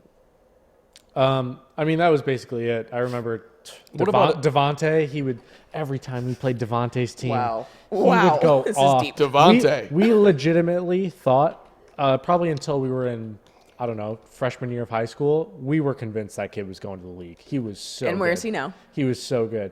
I'm not going to put Devontae on the class, but Devontae's my friend. Who the hell is Devontae? His friend, apparently. Well, he That they was lost on to one of the other teams. He was In rec league. he was basically LeBron Oh of my the 4th God. grade. Okay. All right. Yes, rec Devon- league, 4th grade LeBron. Okay, Devontae, I got you. Hey, Richard, you ever cry from a sporting event loss? I don't like sports, so no. That's our Wait. guy. That's honest. Have you ever cried from a movie, Richard? Maybe. What movie? Cinema Paradiso. It's a sad movie. Okay. Aw, Cute. Okay. I appreciate that. Have you ever cried from an animated movie? Are we talking like Pixar? Yeah. Like Toy Story 3, Yes. diving into the fire? Yeah, that was a depressing Yeah. movie. What's the one about? I cried. I cried in Meet the Robinsons Oh, that is a sad because one. they were supposed to adopt the kid and they were like, sorry, we can adopt you. We're from the future. And then they just left him there. Yeah, that's depressing as hell. That's sad on so many It was levels. so sad. I cried in Hoosiers. I cried in The Natural. I've never seen The Natural. That's unfortunate. I feel old and disappointed all at the same time. Terms of you start naming movies. Cried like that's during it. Marley and Me? I never saw Marley. and Me. Good. Don't. Is that the dog that dies? Yes. No, Oh, Marley. spoiler. Who? I cried during Inside Out. Speaking Man of of Faith Pixar cried movies. during Titanic. Oh, for sure. Never Cried during saw it. Titanic. You kidding me? I haven't cried in Titanic, but I've seen it like 5 times. Great movie. I cried during The Blind Side. I'm still pissed at Winslet for Titanic. Why? How 'Cause- do you not create some room for Jack Hey, on the no, board? I think MythBusters did an episode on that, and they concluded that there was definitely space on that door. 100%. Oh, and for Jack. Mythbusters is the It's final truth. word. Yeah, 100%. Dude, Andre Iguodala just got a tip dunk, and somebody smacked him on his butt, and He's holding and it. it hurt him, and he's looking around like, "Don't do that, man." All right, folks, we have another winner for our second giveaway. Oh, of the yeah. night. So our winner for our gray Everest T-shirt that you see dangling on the screen there is Joe S. Star. Woo! Yeah, Joe. Congratulations to you, sir. You will be contacted, and you will be receiving your shirt. It's an amazing shirt. Maybe, you know what, actually, when you get the shirt, why don't you send us a picture of said shirt that you're wearing? Add us on Twitter at the Carm, at Josh Wilson FS, at Jasmyn Wimbish. We want to see you sporting the fan-sided swag when you get it, which should hopefully be soon. Free throw good, 93-79. Golden State in control here. 7 minutes to go. Do the Blazers have a rally in them? No, I think they might. not this game. It's been a weird. Every time you think this game is over, it's somehow not over. It's been a weird game for Damian Lillard. I've been expecting a more dominant performance He from seems him. very and we're quiet. Just Dame not was getting double it. teamed. Mo Harkless got the bucket, got the ball, and drove hard to the hole. Layup with contact, good, no foul, no and one, and now Golden State wants time. All right, 12-point game. It's a 4-possession game if you're doing the math at home. 4 threes. We've got Damian Lillard has 14 points. His plus minus is -7. He's got 6 turnovers in the game. Not great. 5 assists, 4 rebounds. Pretty pedestrian performance. I mean, he's perfect at the line. He's 1 of 3 from deep. He hasn't really shot at a lot of 3-pointers, which is kind of odd. He actually, I was looking at the leading scorers of the remaining players. He's 3rd in the playoffs in scoring of the players remaining. His average is around 28 points a game, and he's not at that right now. Nope. I don't know if it's the defensive pressure that Golden State's putting on him, if it's just him not getting the looks that he's wanting. I don't know what it is, but he just Feels like he didn't come out with the energy we've seen from him in the playoffs so far. Yeah, and which is crazy because, Dame being an Oakland guy, like born and raised there, you'd think that he want to Yeah. like show up and be like, That's a good this point. is my city, this is my town, like I'm going to show out. And it also kind of shows that, Portland hasn't been to a conference finals since 2000. They haven't been here in 19 years. So it's 2000 was 19 years ago? I know. Wow. So it's kind of showing that they're a little bit nervous on the big stage. So hopefully Yeah. in game 2 they'll be able to turn around. But I mean, there still are 7 minutes in the game left. I've got quotes here, by the way, from David Griffin, the new general manager of the New Orleans Pelicans. He was asked tonight, did you workshop the potential of this possibly happening, or are these new, fresh thoughts of, hey, we've got the number 1 pick? And he's right. He says, it's funny, actually. We talked about in the GM meetings today. I told some people that I'm friendly with, that I've already seen it, we're getting number 2. So if Cleveland gets 1, I would have been okay. If Nick could have pulled, Nick Gilbert, Dan Gilbert's son, could have pulled 1, I would have been fine. But I think ultimately we've talked about what it would look like for our team. If we were 1, if we were 2, etc. So anyway, they of course they went through all the scenarios, but just that's I still don't think, like, they really expected that to happen. No Like, one don't Yeah, change. absolutely. They New ran Orleans? through the scenarios. Yeah. Yeah, New Orleans. Such a welcome surprise. I mean, you and I both were like, we were about to basically flip this table over if the Lakers got the number 1 Yeah. pick. Like, we were about to come on the stream pissed as hell if it was like Lakers 1, New York 2. Like, that would have been the worst thing for NBA fans in general, unless you are a Lakers or Knicks fan, because no one wants the Lakers or Knicks to be good. Of those 4 teams that were left, that ended up exactly how I wanted it. I would quibble with you. I think it would have been great for the league. If For the league, yeah. And, Not for me. And we talked about that even on a larger scale of like, it doesn't do any good of, Zion being in New Orleans or Memphis. Yeah. It's better if the Knicks are good. The NBA is a better product as a whole when LA and New York are good, and Chicago. Sure, the 3 but biggest markets. New Orleans getting the top overall pick, it's not bad for the NBA. It might not be as good as the Lakers or the Knicks getting it, but it adds to the storyline. It expands the season. It gets people talking about everything that's going to happen this summer. 100%. And the league is not about the front of the jersey. It's about the back of the jersey. It doesn't. Yeah. Russell Westbrook plays in Oklahoma City. Everybody knows who Russell Westbrook Yeah. is. It's the league does a phenomenal job in promoting its players no matter where they are. So Zion in New Orleans, the Pelicans are going to be on TNT a ton. And it's going to be interesting to see them on a big stage. I mean, Anthony Davis kind of did that to an extent, but he's not going to command the attention that Zion has been commanding since he was 14 years old. Yeah. Like, he's been followed around by cameras since he was in high school. So it's going to be, you're going to have a lot of New Orleans fans coming out of the woodworks. They're going to with be a Zion fun Williamson. team to watch in Summer League. Yes, they are. Oh, my God. Oof. I mean, Summer League is a spectacle in its own right now. The NBA season is very long because we get the draft, the drama from free agency, and then we go right into Summer League. Yeah, and I like Summer League. I like the atmosphere of it. Obviously, Yeah. I've never been. Ooh, beautiful pass. Steph to Iguodala for a dunk. Portland, Golden State in control. They're up 14. It seems like it's a wrap. We're under 6 minutes to go here. By the way, just clicked in my head who I want the Bulls to pick. I'm pro Cam. I want Cam Reddish. You think he's going to... Well, he might fall to 7 because there's been a lot of questions about his play translating to the NBA. He probably should have stayed at Duke another year, quite honestly. Probably not ready, but give me another Dookie. Yeah, you can never go wrong having a Duke guy on your team, that's for sure, as much as I hate that school. What about give me the Carolina point guard too?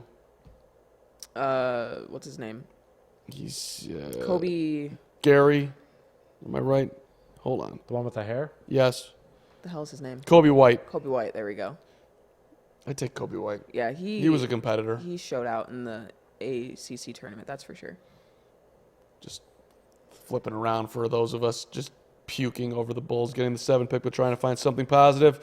Got to move forward in life. Yes, you do. This is the way it is. I I mean, it's going to be interesting. Even the way that the draft lottery laid out, I feel like there's going to be some trades being made to move up, to move down, to trade out. Like, it's going to be an interesting Yeah, I mean, draft. the Pelicans and Knicks are two teams to watch. The Pelicans are already rumored to be taking a look at Kevin Knox. So Anthony Davis could be on his way there. I mean, Anthony Davis clearly wants to play in a large market, and New York would provide that. But like we've said, the Pelicans do not have to honor his wishes. That's true. Oh, I just realized that was He on. might be changing his mind right now. I mean, does Zion convince you to stay if you're or not want to trade if you're Anthony Davis? Is that like? I think you've done too much at this point to ruin how the fans view you there, that it's going to be kind of a bummer to play there. I don't think they'll New get Orleans over fans. it. Yeah, Oh, Dame with a deep three, deep three. That final "That's All Folks" T-shirt, that really was. But I mean, also keep in mind, New Orleans doesn't pull in that big numbers in terms of attendance, so I don't think that like New Orleans fans are like, he wore what shirt? Like, I think that if he stayed and he was like signed a 5-year deal with them and it's fine, they'd welcome him back with open arms. I think he'd have to say something. Oh, and I think he would. Like, I think he would be like, take out an ad in the newspaper or make some social media post.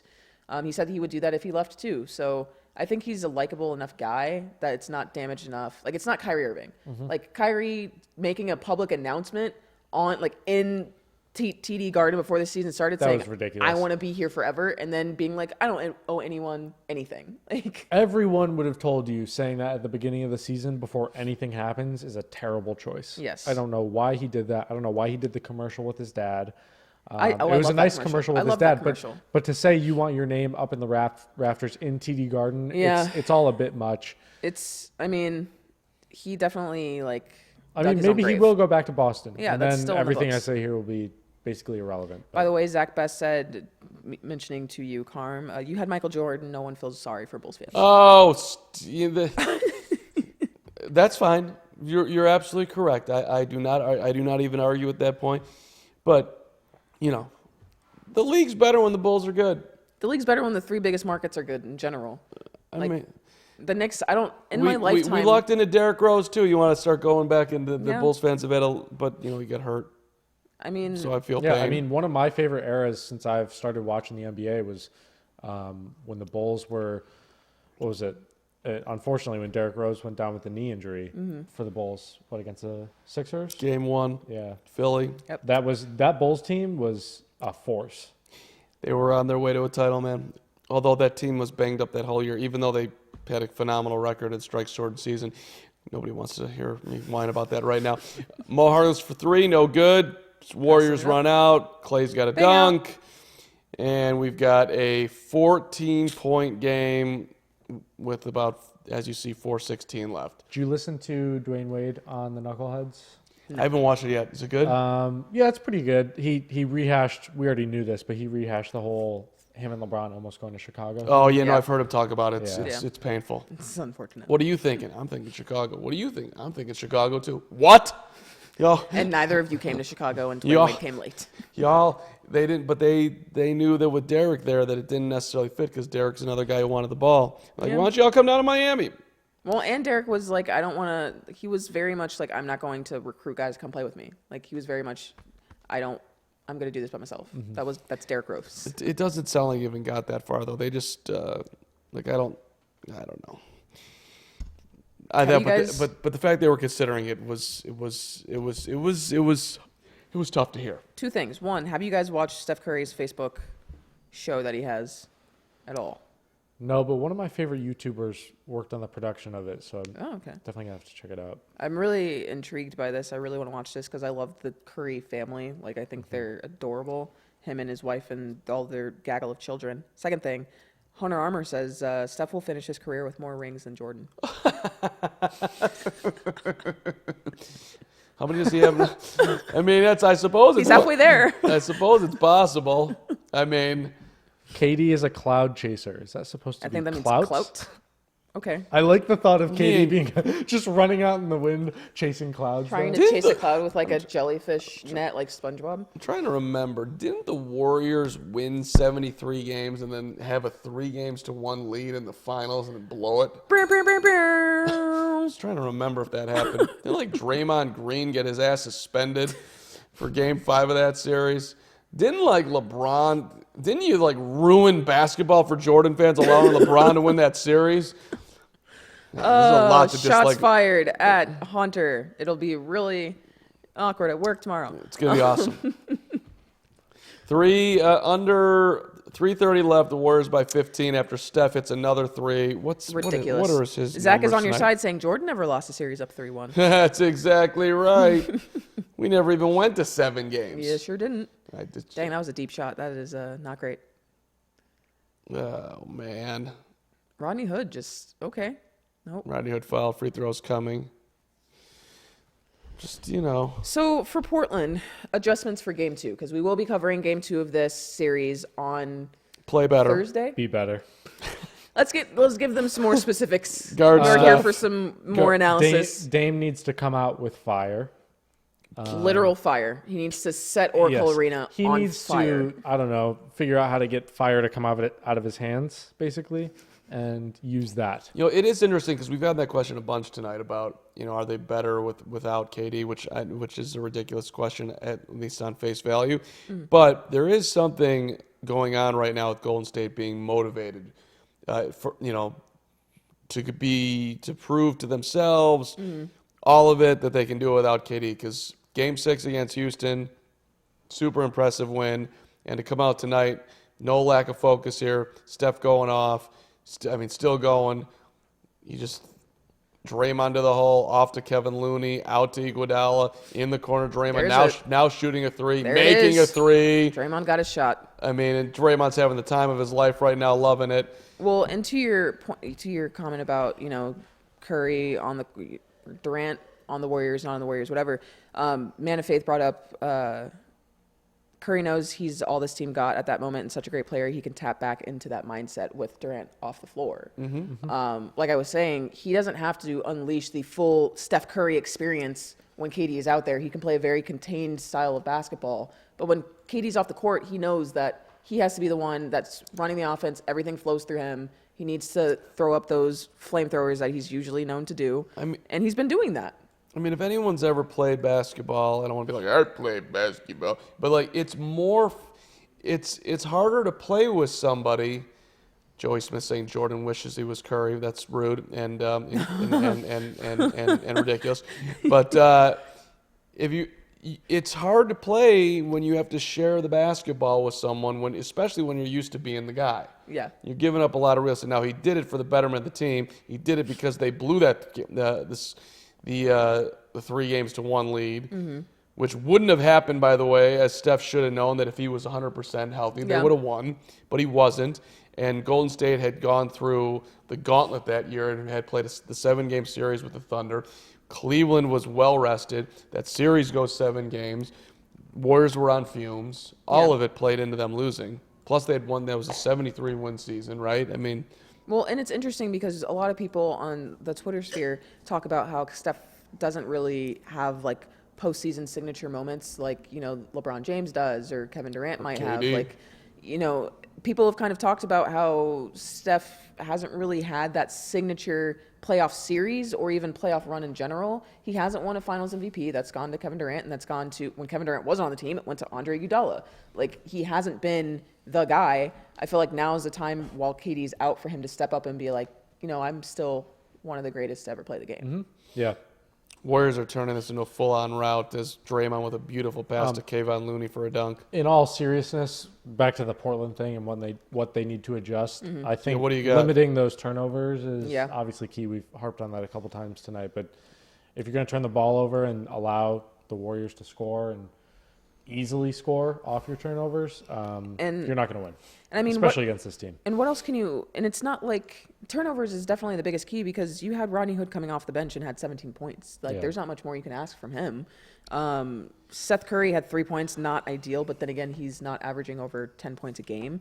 CJ McCollum and Damian Lillard, 19 and 17 points apiece. not usual production from your two cornerstone pieces. I mean, Portland played Golden State incredibly tough during the regular season, beat them a couple times. Yeah, they split that regular season series too. So they're capable of doing it. One thing they can't do, 111 with 2.5 to go here, so whatever, it's going to finish at 115, between 115 and 120. It's too many points. Yeah. This game's got to be, you can't be giving up, it's at most 110. But I think it needs to be closer to 100. Well, the other interesting thing, and we haven't even talked about this tonight, is they're also missing Yusuf Nurkic. And during the regular season, when they played, right. in 3 of the 4 games that he played against Golden State, he was averaging like 20 points a game. That's 20 points lost in this team. He's considered like the third best player on the team, and filling in for him is Enes Kanter, and that's a huge drop off. Like, I mean, Enes Kanter is the guy they picked up in the middle of the season to fill in. Warriors have emptied their bench. Steph's on the bench. Seth is in Curry for the Blazers back on the court. Draymond's out. Clay is out. So fans are headed for the exits at Oracle. What time is it there? Like 8 o'clock? 7? 8:23. It's 8:23. Let me tell you, when I was in Phoenix last week and being able to watch these games and it being like 8 o'clock and the game's over, I'm like, wow, that's such a nice feeling. Yeah. I mean, we're at least an hour over from the East Coast. Yeah. Watching these games when I lived in New York was awful. Oh, I imagine. Like, I can't imagine working in New York or anywhere on the East Coast and having to cover the NBA or even the NFL on like Sunday night games. Those are brutal. West Coast times is just a phenomenal way to live your life. It is. Like, the games start at like 5 o'clock. It's always warm. or like 4. NFL Sundays, you wake up, it's 10 o'clock, bang. That was the best part about living in Phoenix. And then moving to Kansas, and it's like, all right, well, this is a NFL Sunday starting at 10 o'clock. That is a little too early for me, but I loved it. I would take that if I can get the early ending game. Damian Jones is checking into the game, his first game since December 1st of 2018. Had a pectoral injury. He's getting some PT here in garbage time. Go get him, Damian. 140 left. Let's get him a bucket. What you got? Damian gets a touch. Oh, no, that's not Fonzo McKinney. Now Damian gets a touch, and he fumbled it. Oh, come on, Damian. Russ, all right. Turning it over the first time you touch it. Come ready. Oh, Seth for 3, no way. Quinn Cook the rebound. We'll dribble it out. So we want to give thank yous tonight to everybody who watched. We want to give thank yous to Richard Durante, doing a phenomenal Richard staying late, living dreams, or not living dreams, hanging out with us all night long. And we'll be tomorrow and the next day. Oh, yeah. Until June. Oh, my God. Richard, how do you feel about that? Misery loves, what will we say? I enjoy my time here with you guys. It's great. I see the enthusiasm. Oh, look at Shrek. Shrek is...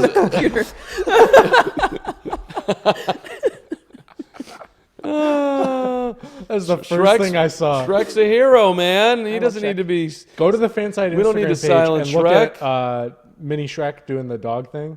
Just go to the Fanside and Instagram page. Go to the Give us a Instagram follow page. there, because we need follows there too.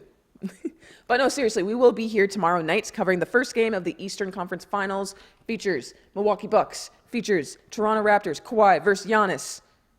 Game 1 tomorrow. Bucks by 2. Bucks by 2. That's great. Tomorrow's going to be an amazing game. I can feel it. It's going to start at 7:30, I think, Central Time. 7:30 Central. 8:30 Eastern. We will be here back tomorrow, and the day after that, we'll be covering Game 2 of the Western Conference Finals. Hopefully, we'll be doing more giveaways in the future, so keep your ears and eyes peeled for that as well. If you want to check out all the draft coverage tonight, check out our fan-sided Twitter page. Also check out at the Carman on Twitter. Ton of photos and some interviews from Alvin Gentry, who now gets to coach Zion. Zion Williamson did not answer my questions in my 15 seconds of fame with Zion tonight. That was very unfortunate. Not a good start for you and Zion. I gave it my all. Didn't work out. So feel free at the Carm on Twitter. And thanks to congratulations to our winners tonight. Yeah. Do we have one more to give away? Or are we good? No, we're gonna keep that one for tomorrow. Okay. All right. It's gonna be a special giveaway. Swag tomorrow. Damian Jones making free throws. That's big. Huge. In the scorebook as we dribble it out here. Also, thanks to our fearless leaders out there. Patrick Allen, Hunter Armour, Zach Best, who's been active in the chat tonight. Thank you so much for supporting. We appreciate it. Matt Blake as well. Matt Blake as well. Somewhere That short. looked like a travel. Oy, but the layup All is right. good for Damian. Damian Jones is getting his points. First And- game back, and he's making a show. I love it. Portland, are you going to shoot it here, or are you just going to dribble it out with 12 seconds? I say you play for pride to put up another shot. There it is. Firing Yeah, away. bummer. And now the Warriors will dribble it out. Jake Layman with the last shot for Portland. No What? good. Good knowledge. I would have had to check this box score to pull that one up. 116-94. Game 1 goes to Golden State. They lead the Western Conference Finals. One game to none. That's how Yes. that works. Boom. Math. We're good at it. So, again, 19 for Lillard, 17 for McCollum, and a big night for Steph. 36 big ones, 26 for Clay, 12 for Draymond Green, Look at their bench. Just so much production. 9 from Jerebko. 9 from Jerebko, 6 from Looney, 4 from Livingston. Quinn Cook played well, had 8 points. So that was a complete – it was close for a little bit there, but it never felt like it, and it turned out to be 16 – what is that, a 22-point win in Game 1. Yeah, I mean, I'm hoping that it's a lot closer in game 2. I'm hoping that Portland comes out with guns blazing and that Damian Lillard can get it going because last series he was kind of locked up. So far this series he hasn't been able to get unleashed. So hopefully he'll be able to break free and put up a 30-point piece against OKC in his hometown. We'll see you tomorrow night, 7:30 Central, 8:30 Eastern. Make sure you subscribe to our YouTube page. Follow us on Twitter. We appreciate it, and we appreciate all the comments. Have a great night.